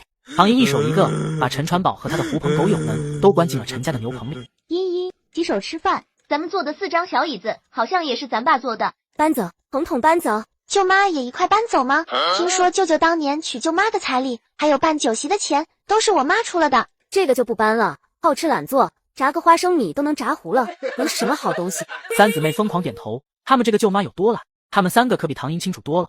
茵茵呐，之前都是小姨不好，小姨想清楚了，我们才是真正的一家人。以后我再也不听那个林小月的撺掇了。你不是最爱吃土豆烧鸡吗？小姨今晚就给你做。你有这么好心？茵茵啊，你看这眼瞅着就要过年了，小姨家今年连腊肉都没腌上，这眼瞅着日子都快过不下去了。我知道以前都是我的错，你看能不能跟你爸说一声，明年你还在小姨家这边吃饭，那50块钱伙食费也不用全给，你1个月给我30就行了。好啊。没人知道唐英在精神病院那些年，除了学习文化课和打架的技巧之外，还有个师傅是江湖上大名鼎鼎的神算子。眼前的唐春梅面色晦暗，眼窝深陷，印堂发黑，俨然一副命不久矣的样子。看来这次是想做一个大死了，那我就成全你。唐春梅自以为奸计得逞，很快就能让唐英这小贱种跌入深渊，一辈子都爬不起来，高兴地哼起了小调。俊伟，你要媳妇不要，婶子家里有个城里来的姑娘，长得可俊了。你现在跟我回家，藏在房间里别吱声，等天黑了，婶子让你跟媳妇睡觉，好不好？你真给我媳妇，他们过家家都不愿意当我媳妇。一听说可以娶媳妇，还是城里来的漂亮姑娘，隋俊伟立刻美滋滋地跟上了。被唐春梅关在房间里，也没有大吵大闹。小姨、小姨夫，你们怎么不吃啊？茵茵，你也趁热吃呀。好啊。唐英当然不怕中招，因为他吃的是小花婶子换过来土豆烧鸡啊。我不会是买到假药了吧？终于，隋俊伟耐心耗尽。我媳妇呢？你是说我吗？这他妈哪里好看了？反手就是一拳头，直接把唐春梅一只眼倒成了黑眼圈。你敢骗我？我没骗你，是真的。不信你回去问你妈，唐英他妈以前可是咱们村最漂亮的女人，唐英是她亲生的，怎么可能会丑？他又在骗你，长得丑的瘦子吃胖了只会变成长得丑的胖子，还想骗你家的腊肉。隋俊伟暴怒，一拳头过去，把唐春梅另一只眼也倒成了黑眼圈。他肯定把你媳妇藏起来了，赶紧抓起来审问，别让他跑了。隋俊伟一把揪住唐春梅的领口，不善一样的巴掌扬起来，反手就是几个响亮的大嘴巴子。我尊没骗你，唐英就是你媳妇。隋俊伟转过头，上下打量了唐英2眼，唐英也在打量他，越看越满意。这壮硕如牛的身材，这领先全村100年的精神状态，这不就是自带超雄基因的天选打手吗？叫媳妇啥也没有，叫师傅天天给你糖吃。师傅在上，请受徒儿一拜。乖徒，明天带你去见你大师姐。你这个大傻子，师傅有个屁用，媳妇才能给你生儿子。俊伟，你看这个坏女人，她又想害你，媳妇会跟你抢肉吃，儿子还会偷你的大白兔奶糖。自从大哥娶了大嫂，好东西全都给大嫂肚子里的儿子了。该死的唐春梅，果然想害我。隋俊伟满脸狰狞，一把提起了不断后退的唐春梅，抡起铁拳，邦邦就是几拳。别打了，儿子别打了，再打就出人命了。妈，他骗我，他让我欺负我师傅，我差点就没师傅了，呜呜呜！别打了，打坏了，没人给咱洗个根。后天礼拜天，咱们喊上你大师姐，还有隔壁4强叔、小花婶子一块上山挖掘根去，挖回来就让唐春梅和隋红强帮我们做蕨根粉。这还是我那个易燃易爆、动起手来就恨不得弄死对方的暴躁儿子吗？要是知道蕨根粉能治好儿子的病，他早就把山都挖穿了。吾儿隋俊伟誓死追师傅唐英。拜师仪式结束后，唐英把唐春梅和隋红强2口子算计，简单跟村长2口子交代了一声。我倒是不怕他们，就是俊伟这孩子性格单纯，容易被人利用。隋红强和他媳妇今天能为了我后妈给的那点钱陷害我和俊伟，鬼知道下次会不会再利用俊伟做别的什么事儿。万一真闹出人命，他们2口子倒是躲到后面去了，俊伟这辈子可就完了。他和隋红强私下关系其实还不错，但关系再好也不可能超过小儿子在他心里的地位。不行，这件事情不能就这么算了，敢算计我儿子是吧？隋红强，你给老子等着！在村长这里埋下一颗雷，唐英溜达着回家，果然隋红强这怂货又带着全家人跑路了。哼，真以为我是那种被人欺负了还能宽宏大度原谅的圣母白莲花吗？那不过是他的其中一个人格罢了。这样的人怎么能允许猎物离开自己的视线范围之内？就不该听林小月那个贱人的。下回等这死丫头睡着了，再把傻子放进去，让傻子直接强了他。不服就打，我不信一个小丫头片还能打得过村长家那大傻子。你去找林小月，多要点钱，回头我去多找几个能打的壮汉，跟他们说，这死丫头随便睡，糟蹋完了，谁愿意娶就娶回家，大不了1分钱彩礼不要，死丫头不除，咱家这日子都没法过了。不用花那么多钱，爸，你去找10几个流浪汉或者乞丐回来，趁唐英去上学的时候藏在他屋子里。我记得唐英每天放学回来都要先去厨房灌1壶水，到时候我把药下到暖水瓶里，等他喝下了再往房间里一丢。隋红英话没说完，忽然感觉树上有什么东西要窜出来似的。上集说到唐春梅陷害不成反被打，一家人慌忙逃窜。这创意不错啊，我看挺适合你的。你怎么知道我们走这条路的？不是说这条路平时没人走吗？他不是人。唐英哈哈大笑，一脚踹翻了现场唯一能打的隋红强，紧接着咔咔几个手刀，干脆利落的把剩下4个都放倒了。唐英，我告诉你，杀人是犯法的，我劝你赶紧放了我们，不然我一定去派出所。啊，好死了，留着力气给老娘干活去吧。唐英先把独轮车和上面捆着的东西全都收到空间里，然后从空间放出来一头威武雄壮的大黑牛，把隋红强一家5口串起来挂在大黑牛身上，一路拖回了桑田村。唐英，你杀人了？大半夜的，穿了一身丧葬风，后面地上还拖了几具尸体。爸，你胡说，我师父肯定不会杀人的，就算我师父杀人了，肯定也是他们几个该死，这叫替天行道。新中国是法治社会，可不兴动不动就杀人啊！老二，你记住，往后谁要是敢教唆你杀人，告诉你，这个人该死，你杀了他也没关系，不用怀疑，这人肯定是想害你。教完做人的道理，唐英又把牛缰绳递给隋俊伟，让他学着赶牛。东强说，是你把我们救回来的。呜呜说，你可要替我们一家做主啊！唐英那个死丫头，唐英，你怎么在这？怎么，唐英不在这里，能在哪嘞？人家小姑娘亲妈谋了，寄养在你们家，亲爹每个月给你们50块生活费，你们还不知足，还想把她卖到山来去换财嘞？你们还是人吗？记不成，又算计上我儿子，还想给唐英下药，教唆我儿子犯罪。唐春谋，你胆子很大呀！扑通一声，唐春梅又晕了过去。他装的，老二，你看他眼皮子底下那眼珠子还咕噜噜直转呢。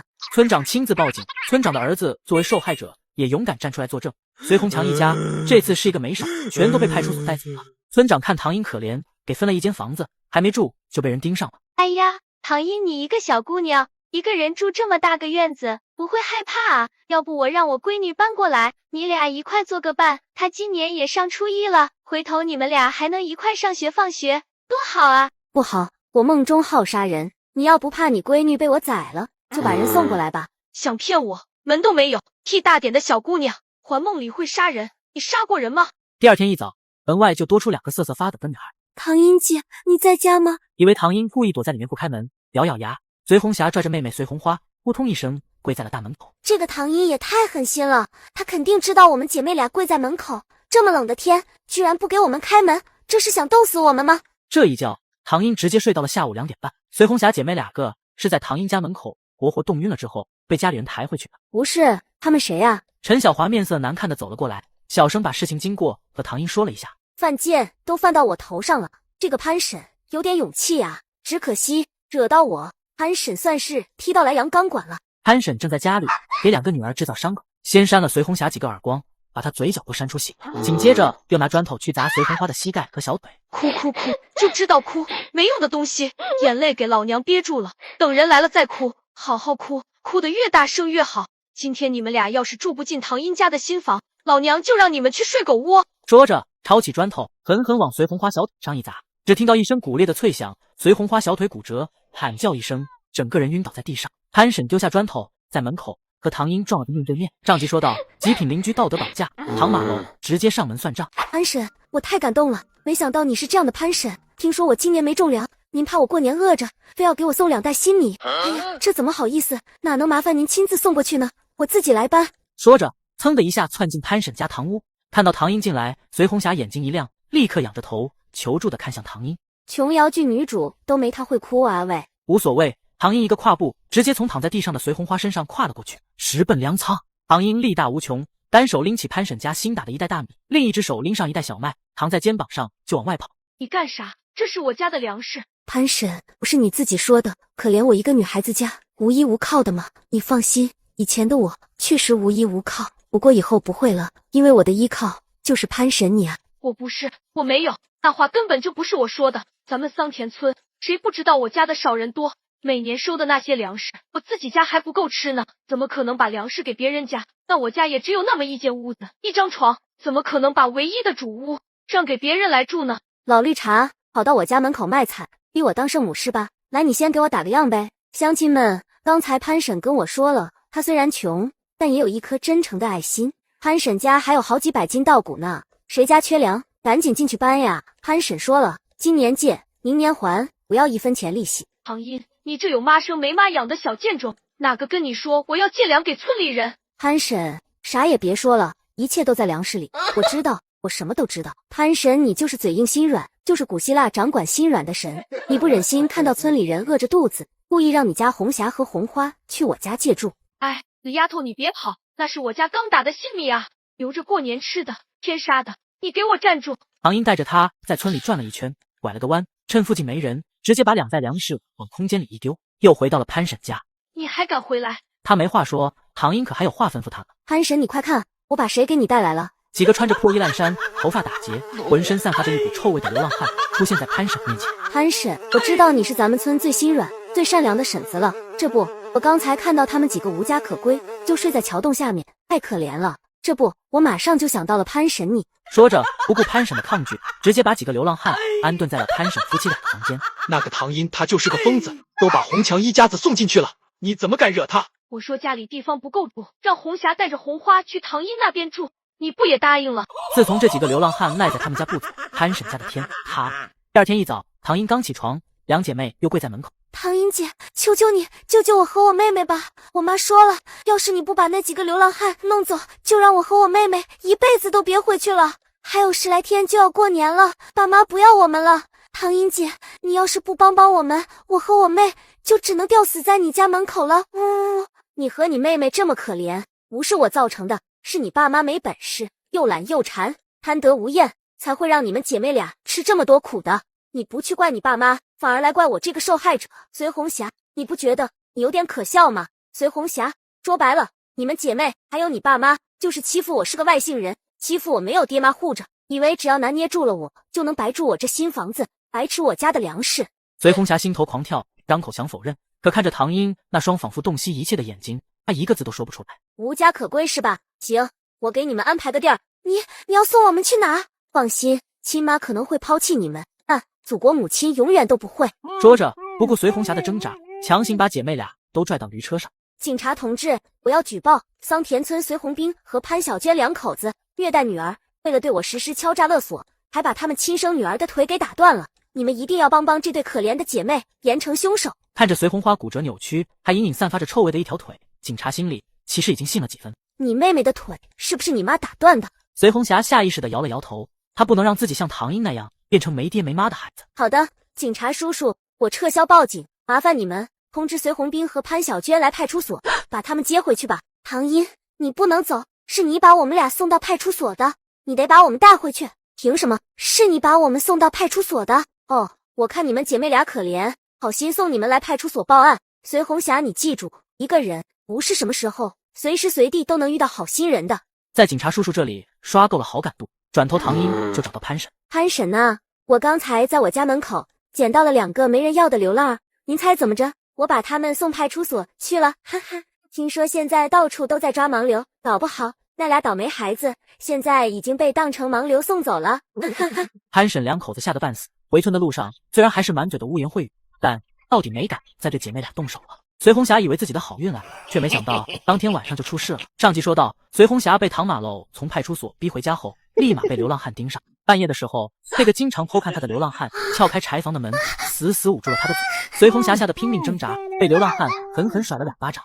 燕燕，我都听说了，你进了派出所，名声都不清白了，以后谁会娶你啊？不如跟了我，反正我也没嫁，以后就入赘到你们家，给你当上门女婿，哈哈。说着，一只脏兮兮的大手掀开了隋红霞的秋衣。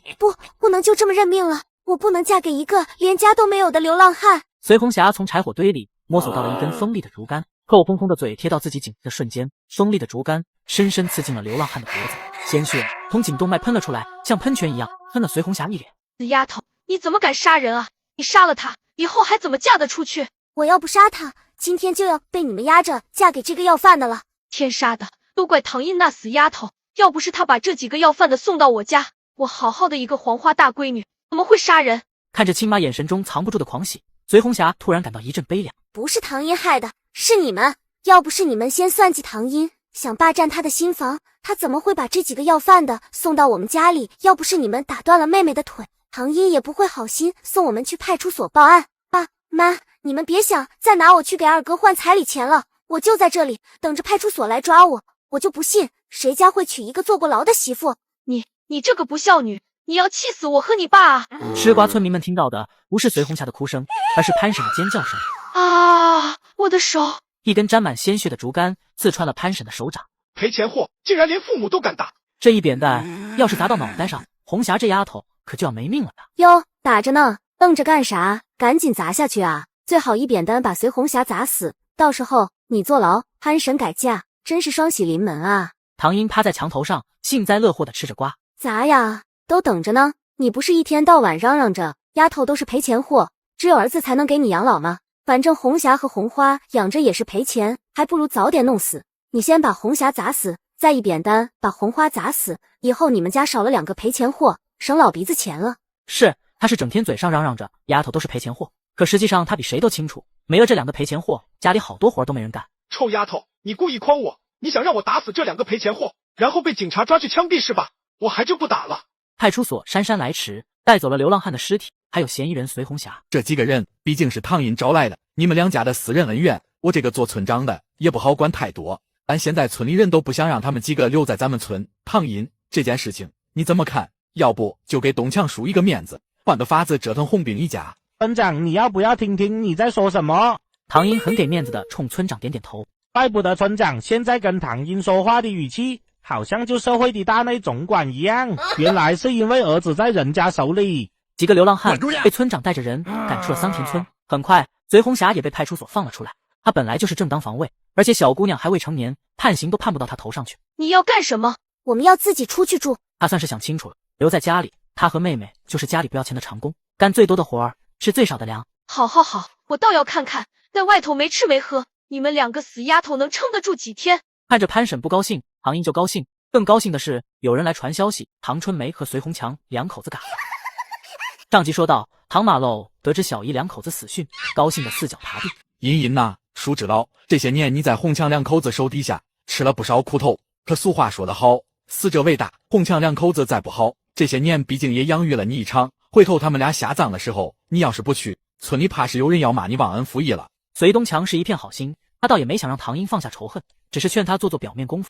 东强叔，你怎么会这么想啊？那可是我小姨和小姨夫，他们人都没了，死者为大，我当然要去吃豆腐饭。主要是他上辈子一直被关在精神病院，还没吃过豆腐饭呢。死的是谁不重要，能吃席才是最重要的。本来没这么快吃豆腐饭，按照看守所的意思，还是想尸检一下，看看死因到底是什么。坚决不同意尸检，我不能让儿子死都死的不安生。再说了，万一尸检的时候开得太碎了，最后拼不到一块，那我儿子岂不是死无全尸？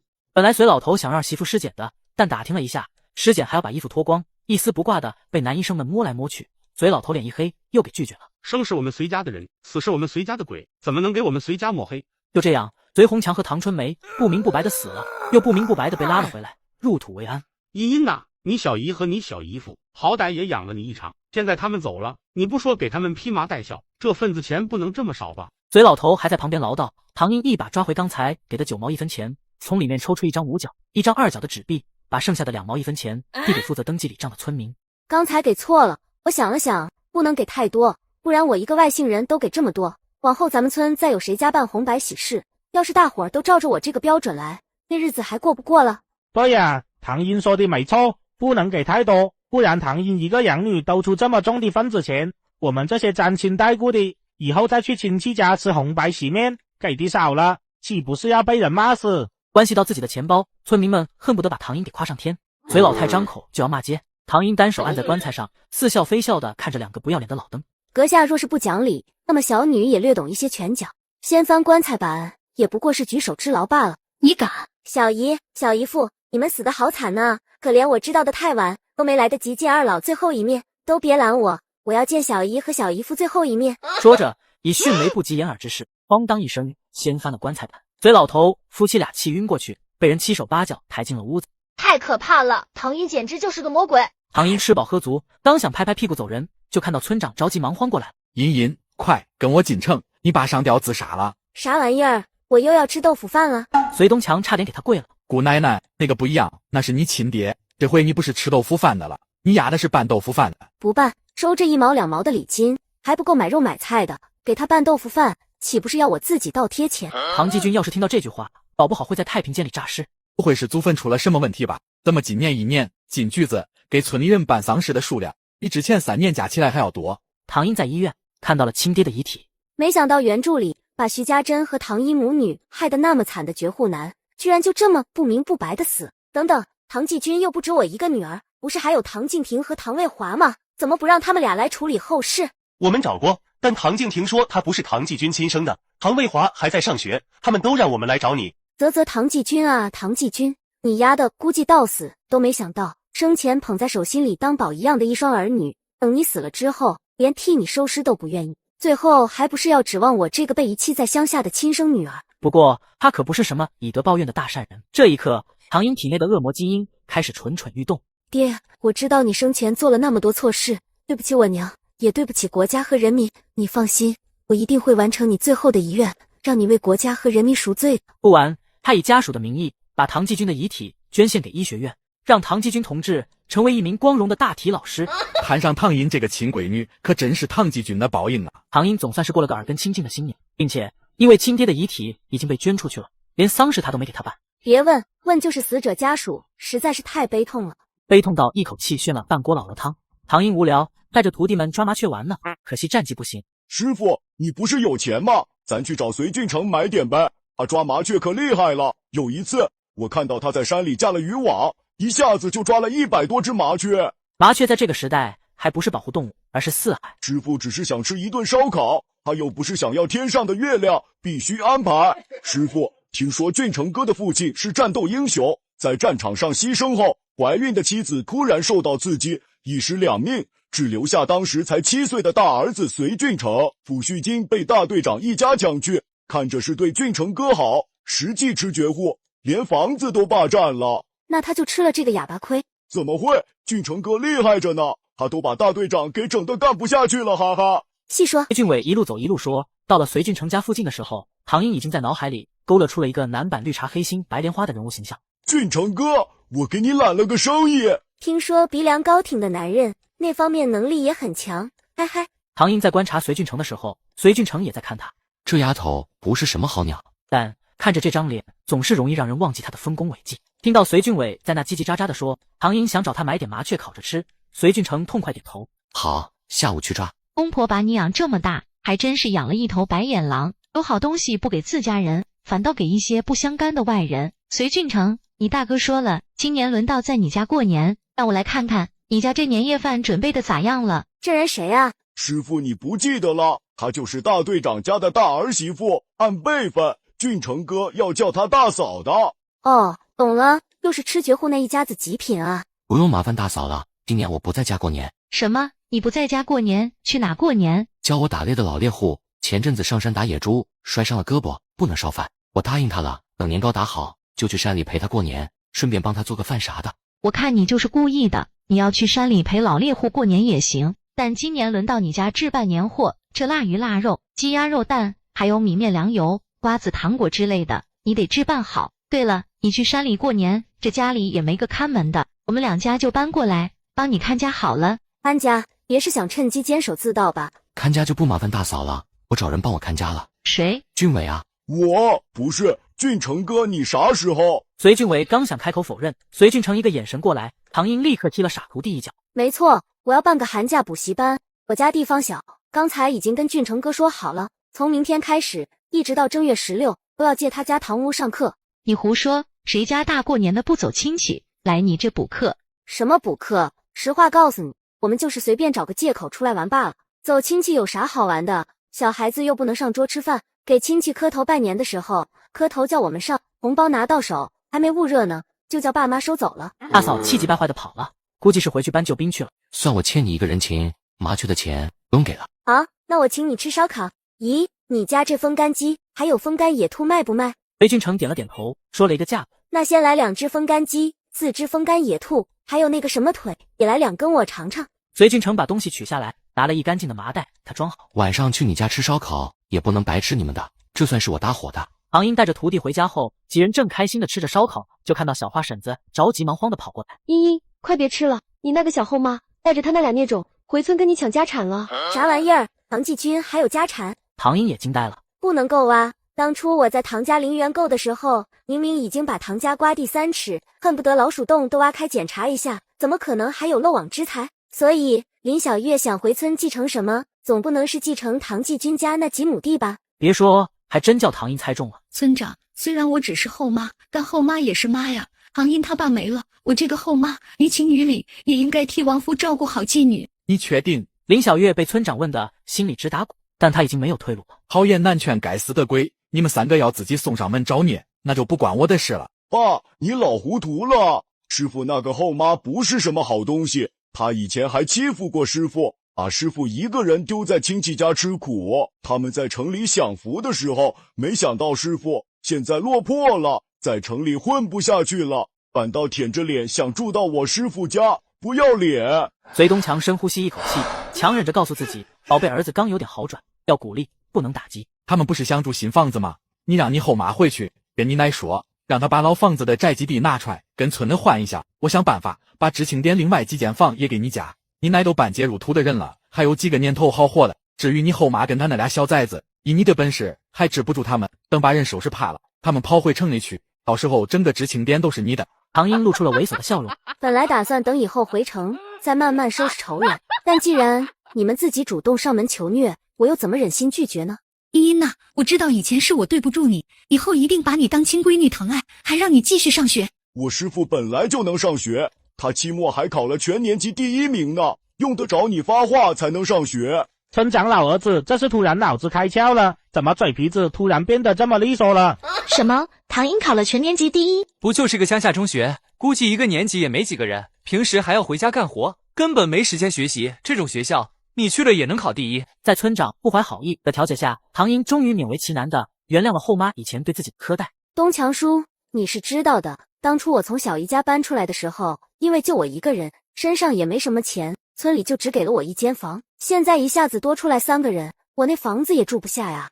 这样好了，小月啊，你回去跟你婆婆说一声，干脆把你们家那老房子宅基地拿出来，跟村的换一下，你们一家子就搬到知青店那边去住。什么？不是搬到茵茵那边的新房子吗？茵茵那边就1间房，你们3个都搬过去睡哪？我听村里人说，茵茵那边虽然只有1间正房，但后来不是又盖了2个小房间马丁？这样，等我们搬过去，我带着2个丫头睡正房，2个小房间，魏华睡1间，我婆婆睡1间，一家人挤挤就行了。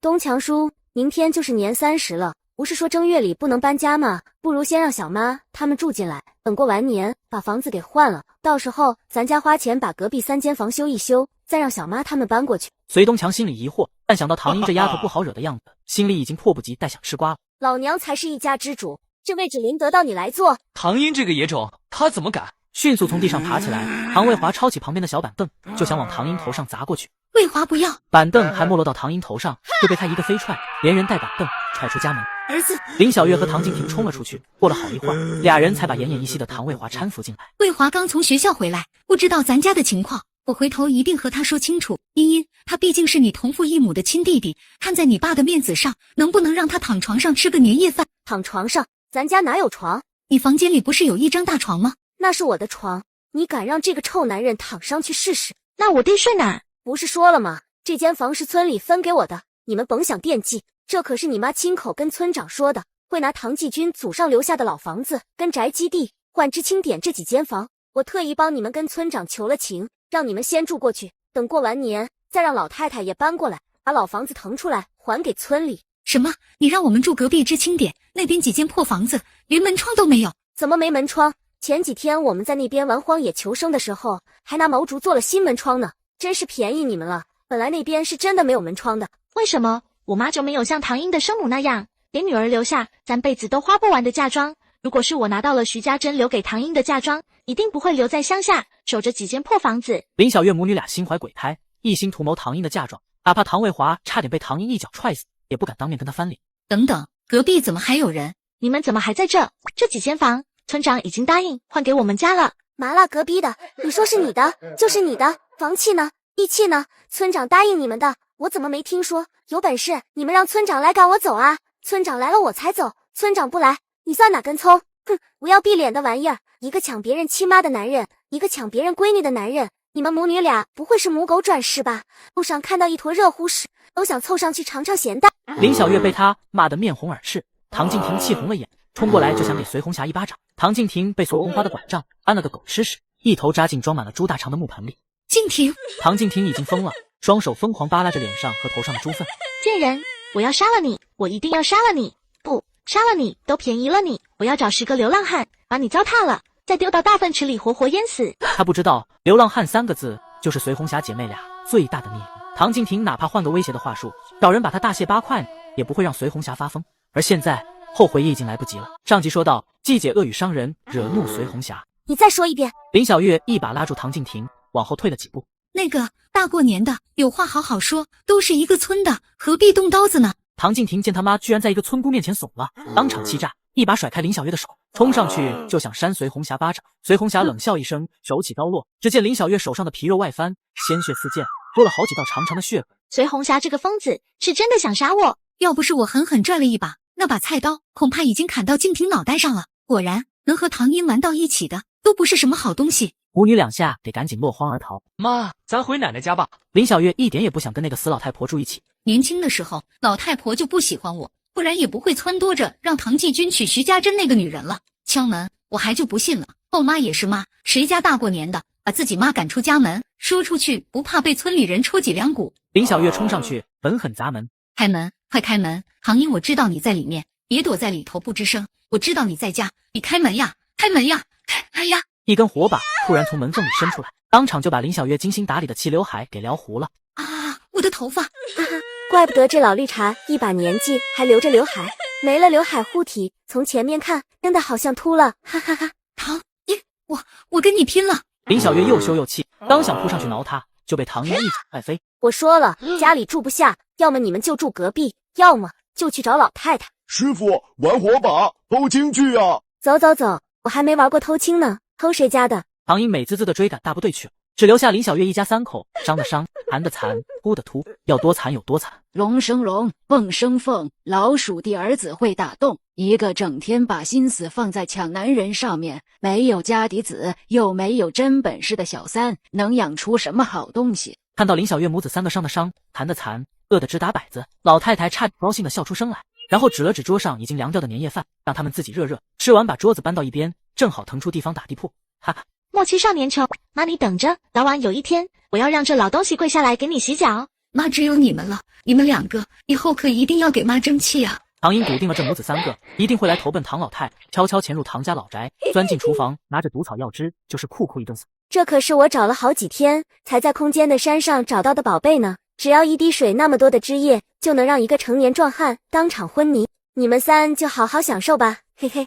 做完这一切，唐英把剩下的汁液收进空间，窜到村长家菜地，薅走了他家最大的一颗大白菜。唐英，你妈跟你弟弟妹妹怎么都没来？林姨带弟弟妹妹去奶奶家过年了，没带我。人群立刻像马蜂窝一样嗡嗡的八卦起来。怪不得唐英一个人出来偷菜，感情是后妈撇开他，带着弟弟妹妹去给唐老太献殷勤去了呀！不要脸的贱女人，只知道带着自己生的小畜生去讨好唐老太。走，婶子给你做酒酿汤团吃。小花婶，秋萍奶奶，我也有新年礼物给你们呢。说着就掀开书包往外掏东西。我就说孙女最贴心吧，有些老糊涂，就是不知道惜福，放着咱们茵茵这么好的亲孙女不疼，偏要去疼那个狐狸精带来的野种。我倒要看看那偏心眼的老婆子今后能有什么好果子吃。不好了，师傅不好了！你师傅我好得很。师傅我错了，不是你不好了，是你后妈不好了。上集说到，唐英在唐老太家厨房撒毒草汁，药效很快发作，8成是吃错东西中毒了，赶紧灌肥皂水催吐。唐英赶到的时候，第1轮催吐已经结束了。唐静婷更惨，说是赤脚医生到的时候已经断了气，心跳都没了。我奶呢？你奶没事，就是看到他们3个倒在地上吐白沫，吓晕了。没事就好，都死了，我可就没玩具了呢。大年三十，公安进村，还死了俩人，真是晦气。林小月和唐静婷母女俩在公安来之前就咽了气，剩下一个唐卫华也是出气多进气少，眼瞅着就不行了。真是晦气！我早就说这个林小月不是什么好鸟，可惜现在是新社会了，村长不能把村民赶出去。要是放在旧社会，林小月这种勾搭有妇之夫的狐狸精就不该让她进村。因为不喜欢林小月，郎大夫问他要不要把唐卫华先送去卫生院急救的时候，村长没好气的对了回去：怎么送？万一这是一桩投毒案，我们随便把人送走，回头影响了公安破案，这个责任你担还是我担？郎大夫只是个赤脚医生，当然担不了这么大的责任，只能拼命给唐卫华灌肥皂水，把唐卫华灌得直翻白眼，肚子鼓得像怀了8个月的孕妇。哥哥还有一口气，把他送医院去。然后就根据现场的呕吐物开始挨个取样，这年头农村投毒无非就是老鼠药。紧接着又有一个公安出来找村民问话，问完村长问报信的，然后就轮到了唐英这个直系亲属。听说其中一个死者这唐英的后妈，平时对他也不太好，还有一个年轻的死者曾经抢过唐英的未婚夫。公安的眼神立刻犀利起来。我们村至少有20个人能证明今晚唐英根本就没有作案时间。吃完年夜饭之后，他就和我儿子还有隋玲玲3姐妹一块去玩火把了。唐英这个小缺德鬼，为了给自己制造不在场证据，大手催菜，把半个村子的菜地都给偷了一遍，到处乱窜。好家伙，忙成这样，确实没时间跑去作案。可林小月母子3个到底是吃错了啥东西呢？据说这事儿直到正月15都过去了，公安局也没能查得出来，最后只能定性为霉菌中毒。唐卫华送到卫生院后，人倒是抢救回来了，但彻底变成了一个屎。是你，都是你这个扫把星，我就不该让你上门。要不是你回来，卫华怎么会变成这样？看到唐老太这副痛不欲生的样子，唐英满意极了。啊，对对对，不过当年要不是你这老东西惦记人家徐家家产，非要儿子和初恋分手，娶了徐家珍，又怎么会生出我这个破家灭门的扫把星呢？说到底，种恶因得恶果。这天晚上，唐英借着守灵的机会换走了骨灰盒里的骨灰，顺着原主的记忆，唐英找到了徐家珍的坟头。唐英妈妈，不知道你在那边有没有接到你的女儿？如果接到了，麻烦替我转告她，她的仇，你的恨，我会一点一点的替你们讨回公道。今天先给您送点利息，记得查收哦，徐阿姨。说完，唐英当着徐家珍的面，一把又一把把林小月和唐静婷的骨灰扬了个干干净净。做完这一切，唐英熟门熟路的找到唐老太陪嫁的杨木箱子，撬锁砸钱，一气呵成。师傅，今天你是丧主，得哭呀，你怎么还笑起来了？不知道的还以为这家在办什么喜事。唐英狠狠抹了一把脸，挪开爪子的时候，眼圈一下子就红了。丧事也办完了，把这傻子丢给老太婆去，我要上学去了。唐老太还以为林小月母女死了，她和唐卫华一个年老体弱，一个鼻歪眼斜，唐英肯定不会不管他们。怎么天都黑了，这死丫头还不回来做饭？唐老太怒气冲冲的拄着拐，找到知青点，发现唐英的新房子里连盏灯都没亮起来。人呢？卫华奶奶，您别叫唤了，唐英平时上学的时候都住在镇上，礼拜天才回来呢。什么？唐老太气得眼前发黑，摇摇欲坠的拄着拐找村长告起了黑状。村长啊，唐英这个不孝孙，狼心狗肺，家里有个年迈的奶奶，痴傻的弟弟，居然一个人跑到公社去躲清闲了，这是要逼我带着唐卫华去跳大河啊！爸，卫华奶奶要是跳大河死了，咱家是不是又能去师傅家吃豆腐饭了？卫华奶奶，要不你礼拜5跳吧，这样礼拜6打跑，礼拜天吃席，还不耽误我师傅上学。隋俊伟相当诚恳的建议，差点把唐老太气得当场绝过去。谁家跳大河还要特意挑个好日子？唐老太被他气得说不出话，又不敢真的去跳河，只能呜呜的哭。别哭了，明天我去公社找唐英问问啥情况。唐英，你奶奶昨天来找我告黑状，说你不管他们了。东强叔，我啥时候说过我不管我奶和卫华弟弟了？你这都搬到公社来了，还怎么管？不会是打算送他们一份真挚的祝福吧？怎么会呢？我这不是还要上学吗？所以就打算在村里找个人帮我照顾我奶和卫华弟弟。谁？还能是谁？就我小华婶子呀。隋东强看他不像是不管唐老太的样子，欣慰的笑了。他欣慰的太早了。小华婶，俗话说得好，北水不流外人田。这钱与其给别人挣去了，还不如给你挣呢。再说了，我也没让您把我奶当亲生奶奶伺候呀。这样，以前我小姨一家是怎么养我的，你也照样怎么养我奶和我弟呗。反正钱是我出的，只要我没意见，村里谁敢说3道4，说我没照顾好我奶，那就把我奶送到他们家，让他们伺候去。鬼精鬼精的，吓了我一跳，我还以为你真要管他们一辈子呢。反正饿不死就行，能活几天活几天，看他们的造化喽。就这么死了，那可太便宜他们了。可惜林小月和唐静婷不争气，下线太快，不然一家子齐齐整整，集体感受一下这些年原主在乡下过的到底是怎样的生活，那才解气呢。听到唐英这么说，陈小华终于放心了。怎么把人伺候好，他没把握；但怎么把人往死里折腾，那他可太有经验了。你奶奶只是年纪大了，又不是干不动活了。咱们乡下像她这样年纪的老头老太太，只要没摊，哪个不是在地里干活？依依你自己还是个孩子呢，以后上学嫁人，哪个不要花钱？她这个当奶奶的，不说给你攒嫁妆，在村里种地，养蚕，给你攒点学费，总归不难。还有你那个弟弟，只是人傻了点，又不是四肢不全，怎么就要让人伺候了？傻子不能念书，下地干活，打猪草，摘桑叶，这些活总会吧？不会就让你四强书教他。孩子偷懒，多半是没挨过打，多打几次就长记性了。这话咋听着这么耳熟？哦，原来是黑心小姨对原主说过的话呀。那没问题了。陈小华则一脸敬畏地看着婆婆，对于自家婆婆的战斗力再次刷新了认知。幸亏你不像那个糊涂的陈大妮，都有自己的小家庭了，还分不清亲疏远近，活该被她娘家弟弟给卖了。谁被卖了？唐英两眼放光，就跟个吃到了新鲜大瓜的茶一样，抓着小华婶就开始八卦起来。过完年后，公社开门第一天，隋洪刚就拽着陈大妮去离婚了。陈大妮不肯，隋洪刚当场就把他弟揍得鼻青脸肿。陈大妮舍不得弟弟，只能苦着脸和隋洪刚领了离婚证。他本来还想把隋玲玲要到自己手里，估计还想着把大女儿卖了，换钱给弟弟花泥。隋洪刚却不再像从前那样惯着他。要孩子是吧？那你就把这些年来从婆家偷摸着送到娘家去的钱和东西统统还回来。我没钱。没钱就让小舅子去山里烧炭砍毛竹变竹筐还钱啊。他只恨自己早些年太糊涂了，想着陈大妮再怎么样也是3个丫头的亲妈，就算平时喜欢贴补娘家，总不会连亲生女儿都不管吧。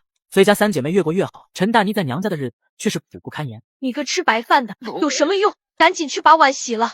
村里的野狗都比他过得滋润，可即便这样，他最爱的弟弟还是想榨干他的最后一点价值。我给你找了门好亲事，也就是比你大20多岁，你不嫁也得嫁。为什么？是啊，为什么呢？为了这个弟弟，他对自己男人和3个亲闺女不闻不问，拼了命的从隋家薅羊毛，贴补弟弟一家。为了弟弟，他甚至被隋洪刚给休了。不是说外人都靠不住，只有亲弟弟才是自己一辈子的依靠吗？于是下定第3天，陈传宝让他姐收拾了一下自己离婚带回来的4季衣裳，打了2个包袱，就嫁过去了。听说陈大妮自从嫁到山里，没2天就被老蜂农狠狠收拾了一顿，板凳腿都打断了1根，3根肋巴骨，1条腿也打瘸了，脸上还破了相，后面还被关到屋子里。等到陈大妮再出来的时候，精神就有些不正常了。听到陈大妮的下场，唐英一点也不同情这个女人。陈大妮卖女儿的时候，不知道对方是个什么德性吗？他知道，可他还是为了钱，为了让弟弟一家能上好日子，毫不犹豫地选择了卖掉自己的女儿。现在他自己也被亲弟弟给卖了，只能说因果循环，报应不爽。隋红霞2姐妹从家搬出来后，却被自己亲妈给盯上了。这开春就要插秧、撸桑叶、养蚕，哪一样都是体力活，先把2个闺女先哄回来干活再说。结果一进院，贪财的潘婶就破功了。天哪，这满院子晒的都是咸香的猪下水，这2个赔钱货根本吃不完。说完一伸手，就从架子上摘了一个最大的蜡烛投下来。隋红霞2姐妹一出来，就看到自己亲妈在那哐哐往麻袋里装猪下水，立马冲过去和潘婶撕扯到1块。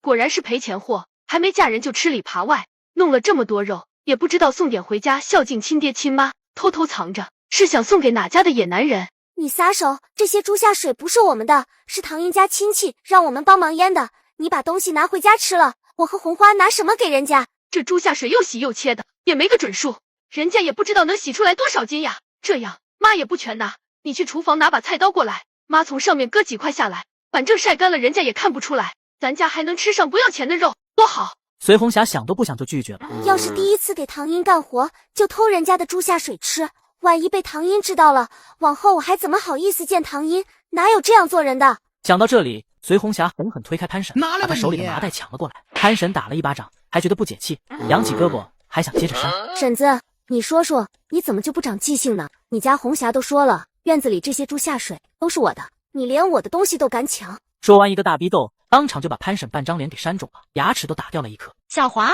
我怎么记得以前唐英这丫头在春梅家那会儿打不还手骂不还口的，她怎么突然变成这样了？张婶，你这话说的，这人呐，谁不是被逼出来的呢？咱们都是嫁过人的，你想想咱们在娘家做姑娘那会子，哪个不是说话轻声慢语的？你再看看现在，岁月是把杀猪刀，要么被生活砍了一刀又一刀，要么反手夺过这把刀，面目狰狞的砍回去。这孩子也不容易，孤零零一个，是得狠点，女孩子狠点，还不招坏人惦记。说话间，凶狠的唐英就一把揪住潘婶的衣领子，左右开弓，狠狠扇了他7、8个大嘴巴。